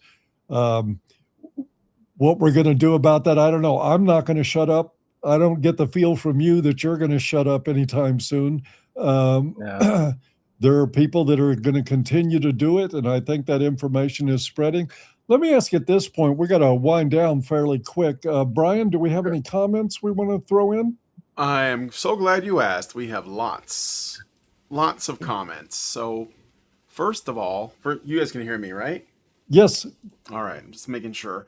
First, we got for all the guys that have always said over the years that PUAs are scammers. You know what the real scam is? Dating apps. Go check those dating apps. 100%. There's your scam right there. No kidding. All right, so read the super chats first, and then I have some comments that I plucked out of the live chat. Official RevTrad gave $20, thank you, and says, Thank you. should men get married solely to protect child custody? MGTOWs and MRAs criticize incels and PUAs for seeking women's approval, but a man seeking his children's approval is not something any MRA should have a problem with. Well, I agree with that. I don't think getting married ensures your custody of children. I've said this before, I'm going to say it again. There's not a single jurisdiction in the United States where you can't cohabitate with a woman and have children without being legally married. That protects the assets that you build individually while you're in the relationship. When it comes to your kids, the courts are biased. The courts will get involved with kids. The chances are 85+% that she will get custody if she wants it. And whether or not you're legally married or whether or not you're just cohabitating is not going to make a lick of difference in that. All right. But thank you. Thank you very much for the question and for the donation. It's appreciated. Yes, thank you. At Cesar Quintana gave us $19.99 and says, great to see Paul and Matt collaborating again. Yeah, it's great to be here, man. I dig this guy's stuff. And hello, Caesar, and thank you as always. Caesar. Caesar's the man. He is. All right. That was his place, though, right? Is that the Caesar from Aliso? Villegas? Yes. Oh, Caesar, what's up, man? Oh man, I should have. Anyway, next time I'm down there, Caesar, we need to go to like a baseball game, Dodgers game or something. All right. Next up, we got a super chat from Suvia for $5, and Suvia says, "Yes, women are never going to change if men don't stop seeking that validation. We don't need that kind of power." Laugh emoji. You're not going to get me to argue with that. Yeah. Sevilla, thank you for the donation and the comment, and I agree 100%. It's not pretty, but women do what men enable. Yeah, tell me about it. All right. Gold Pill Z5M gives us $20 Australian and says, "Love the collab, pure gold. Serious question. How do I get my brain to stop running on ass autopilot in the moment and start paying attention to her character?" Matt, you want to field that? Stop thinking. Stop. Stop looking at her ass. Yours is your ass. Your ass should be more attractive than hers. And let me add to that. I mean, I get the gravity of this question. It's a powerful question. How do you get out of that mode? I mean, because we're dealing with biological forces and cultural forces that have been running in us forever. When we're in the presence of women. I see men all the time, a room full of guys just fine with each other, getting along. A woman walks in the room and all of a sudden chests start puffing out, guts get sucked in, shoulders get propped up, and guys start, needling each other and putting each other down in the presence of the woman. We see it all the time. How you get out of that mode? The way I did it is I decided that's what I was going to do, and then held my own feet to the fire. And it took practice. I had to really practice being in the presence of women and not giving a damn about any of it. And I had to do it over and over and over again until it became a part of who I was. For what it's worth, that's my take on it, and we appreciate the donation and the great comment. Yeah, on Paul's point, the biggest thing that I teach from a polarity-based pickup is the very first step to the cold approach is freedom from outcome. So mentally, you have to have complete freedom from outcome, and even just going out there and being around women, you cannot be outcome dependent. And unfortunately, most guys are outcome dependent. And even if you tell yourself, I know I have freedom of outcome, really, check your behaviors, because your mind can play tricks on you. But once you have complete freedom from outcome, I mean, that's a super weapon in itself. And one way to get some freedom from outcome is to remind yourself that if that girl that you're interested in or that it's triggering those attraction feelings in you, if you don't end up with her, she just there along with another 3.5, 4 billion women that you're not going to be with. It's okay. Yeah. It doesn't matter in the end. All right. We have another super chat from Feng Yuan Taoist Gu for 100 Indian rupees. And Thank you. Feng Yuan says, why public perception of PUAs isn't about telling men how to deal with heartbreak rather than the game theory? Telling men how to deal with heartbreak?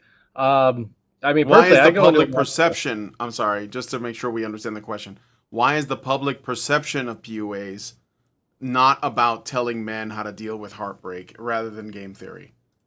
I guess it's like talking about a negative perception of PUAs.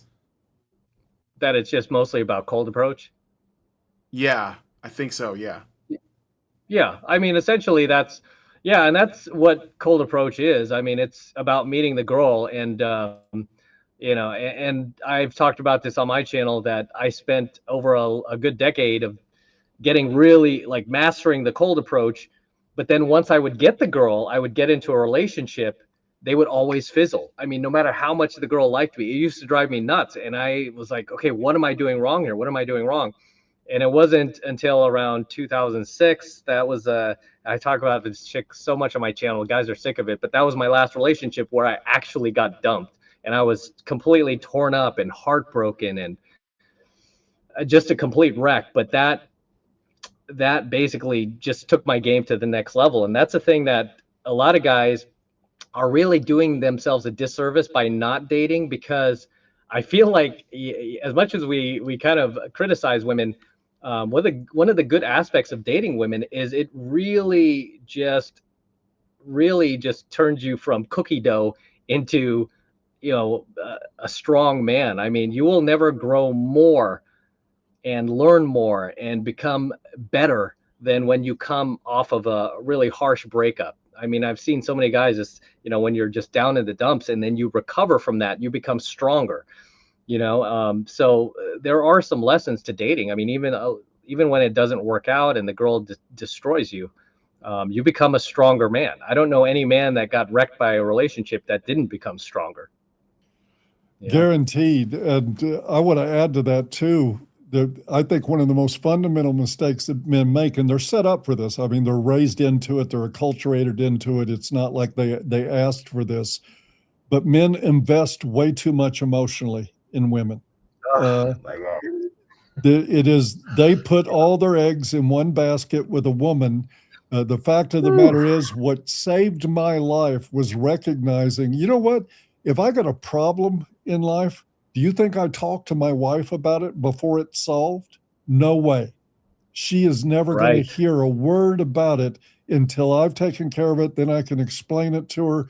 Because if I try to address a problem with her, if I try to explain something that I'm struggling with, we're going to end up in an argument because she has no concept whatsoever of the way of being for men. She comes from things from a female perspective, and it turns into just BS to even have these discussions with women. I've learned to connect with other men. If I got a problem, I'll call Matt. And I'm sure I'll get good advice on the problem, and I'll be just fine. But I don't depend on a woman to be my emotional refuge ever. That is a huge mistake in the romantic model. Women are not men's emotional refuge. They are emotional treachery for men if you let them in that far. So the only thing I can suggest about that is that we can improve on it by talking about it more. But men really need to learn, gosh, they just have no concept. They think, oh man, I know if I had a hard day at work, I can come home and tell my wife how hard it was and I'm struggling with it. Man, she will be with the pool boy within 20 minutes. Don't do that. Don't bring your problems to women expecting solutions. And I'm firm on that. And And I know some guy's going to say, well, my wife is this and my girlfriend is that. And that's fine. I'm not arguing with those guys. But I'm telling you, on average, women are not competent to deal with men's emotional world. They're just not. And she will lose respect for you guys, FYI. If you cry in front of your woman, if you try to turn her into your psychologist, she's losing respect for you. Sure, she'll let you lean on her shoulder and everything. She'll, comfort you, but the respect levels are collapsing. And when they collapse, they don't tend to come back up. No. You when she starts don't get a redo. Yeah. That's when she starts drifting too, by the way. Those DMs that she was ignoring, when you start crying, turning into a crybaby, that's when she starts going, let me see what's going on in my DMs.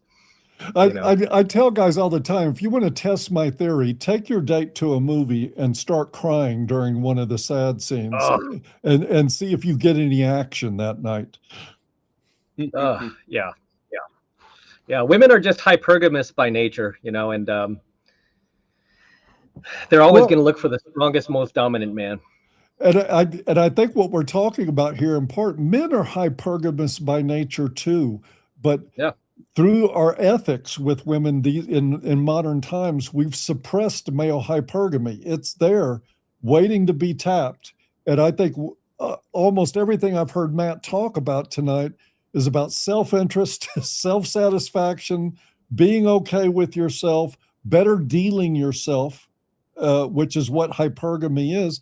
It's why we had dowries for thousands of years, is that there was male hypergamy too, but we've just used romance to squash that. Your job is to take care of her. And I think one of the ways you get past this is you just reject that ethos altogether. Right. Next up, a super chat from Suvia for $2. Great discussion, fellas. Thank you, Suvia, again for the second donation and the comment. Short and sweet. Dennis Green, 6222, gives us $10 Australian and says, greetings to all from the feminist dictatorship of Australia. Love your work, Matt, and Paul, you are the GOAT. Thanks for all you do to help us make sense of this madness. Well, thank you, man. That feels good on the heart. It really does. I appreciate that. Appreciate the donation, of course, but the kind words mean a lot. All right. He's from Australia. There's a saying in Australia, treat 'em mean, keeps 'em keen. All right, last one, super chat that is, from This Is Shah. Great show. I appreciate hearing both of your perspectives and reflections on the PUA community and the men's space. Looking forward to getting my hands on a copy of Matt's book. 999. Let's hear it for Shah. Shah. All right. And those are all the paid comments. I did pluck out a few unpaid ones that I thought were kind of cool. If you want. All right. So, at the Bees Are Happy said, so many guys do PUA, not many actually stay consistent and find success in social dynamics with the 304s. Personally, it's not for me. I'm on MGTOW for a few years. Good. More power to you. All right. I got more paid ones coming through here, but go ahead.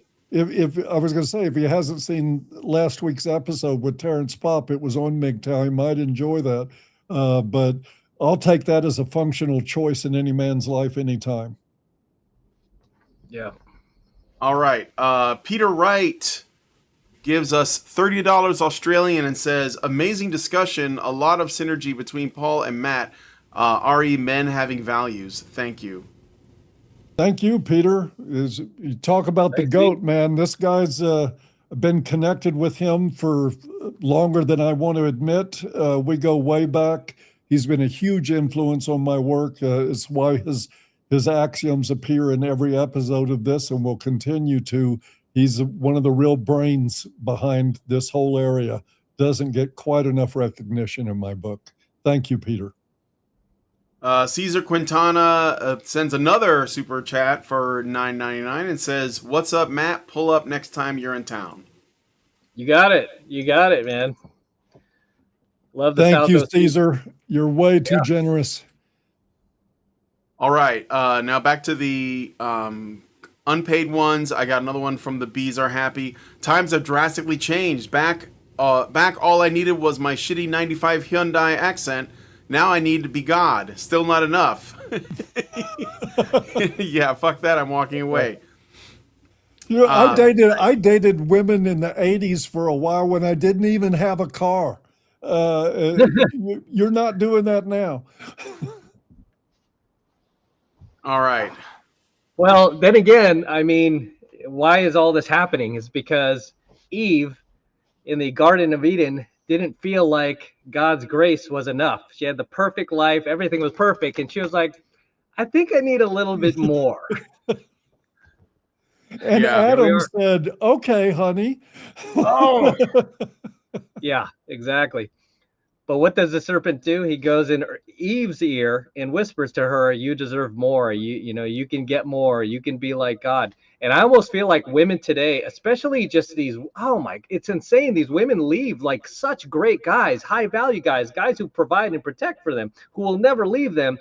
And they could be like 50, 60 years old. And then the Jezebel spirit whispers in her ear, the serpent, like, no, you can do better.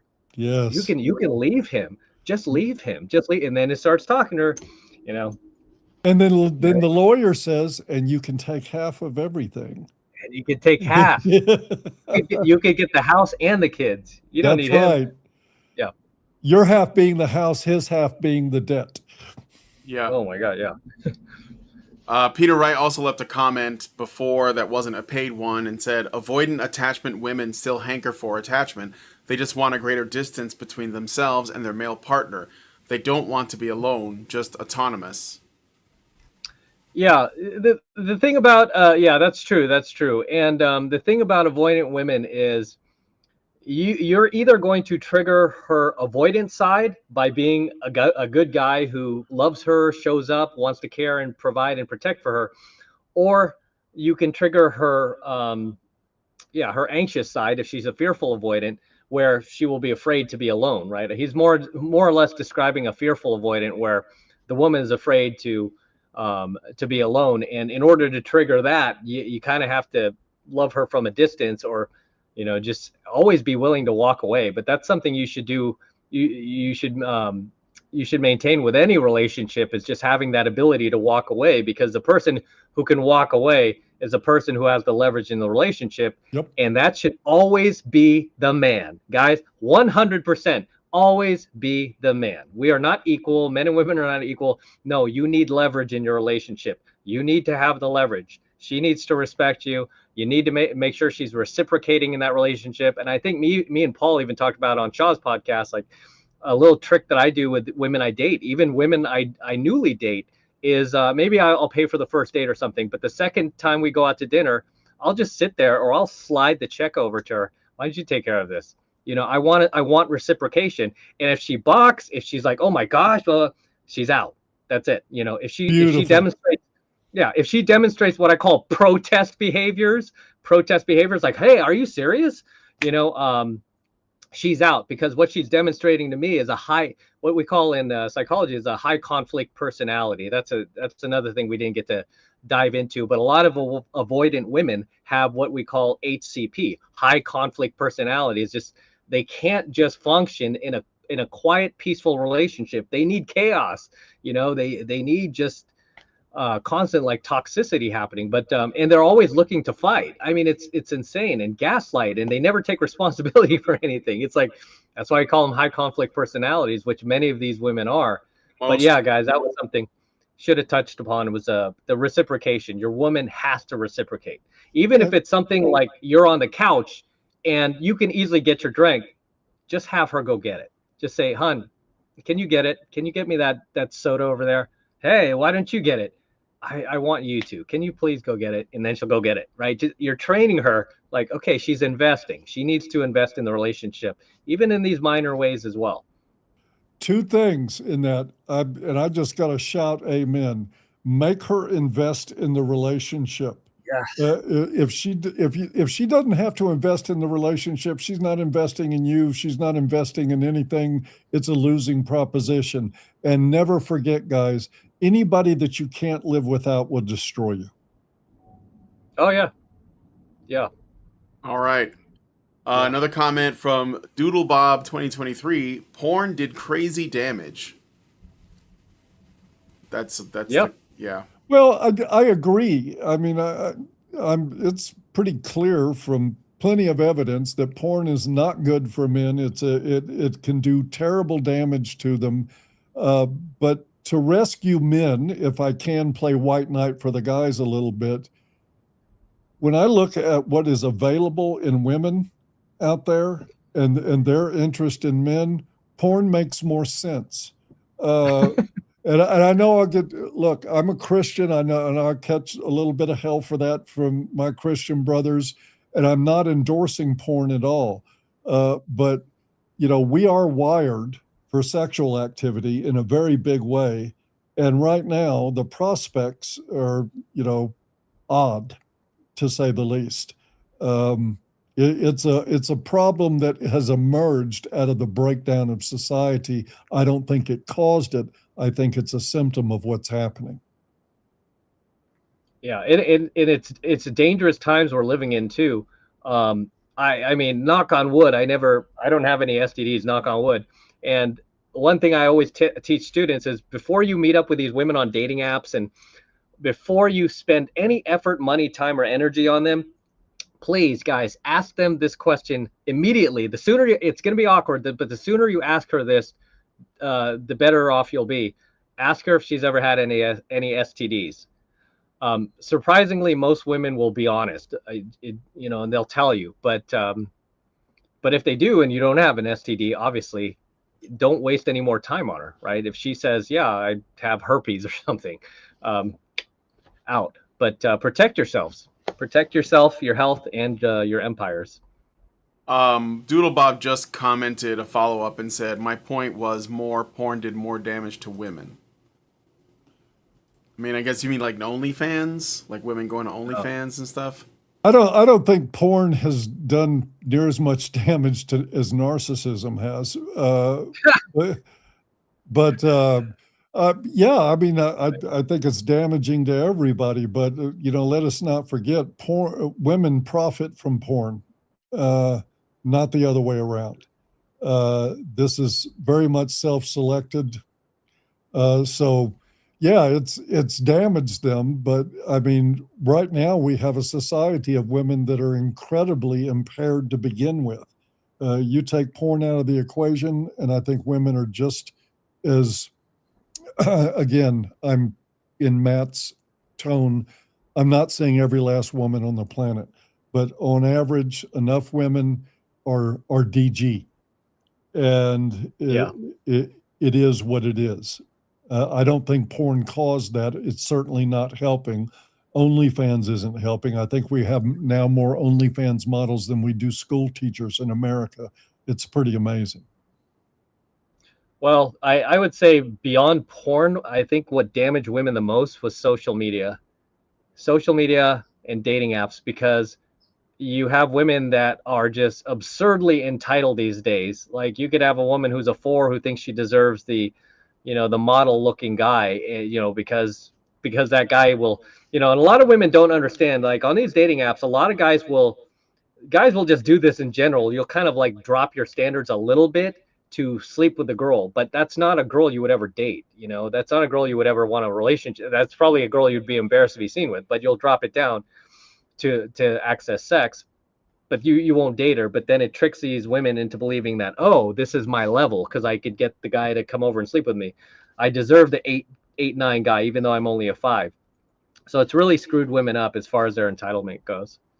And I want to just add to that I think fundamentally, though, I mean, all these things, everything Matt said was true, and the commenter too. I think what did the most damage to women was the romantic ethic. This idea that women are there to be served, that men are to act chivalrously and gallantly with women, and they owe women, and women are superior and morally better than men. All of that came from the romantic ethic, and I believe it eventually just has, with social media helping and the internet helping, has just exploded into an absolute convulsive fit of entitlement in women that's going on right now. I think it's ruined them. It's one of the reasons I keep pushing the idea. Guys, get out of the romantic mindset. It's BS. It feeds egos and it puts you in a subservient role. Don't do it. All right. One more. One more. All right. Paralysis by analysis. Oh, I'm sorry. Were you, Matt? Did you say something or no? Okay. No. Paralysis by analysis. 2287 says, improve your body and mind simply for your own well-being and the glory of God, and never for a woman. Yeah. Man, what a perfect comment to end this on. That's why I works picked it. for me. Absolutely Yeah. right. Folks, we're going to wrap up here. I want to again apologize for the late start and thank everybody for their patience and sticking with us. Thank you all so much for the super chats, the comments, the participation. The man is Matt Cross. The book is The Last Pickup Artist. This guy's got plenty to say that I think men need to hear, which is why I wanted him to be on this instead of somebody else. I appreciate everybody. Thank you, Matt, for joining. And thank you, Brian, as always, for producing. And by the way, the technical glitches were not Brian's fault. They are my technical retardation at play here from the very beginning. But we'll get it sorted out by next week, and we'll get you guys fixed up. Once again, hope you've enjoyed, even if you haven't, and we'll see you next time.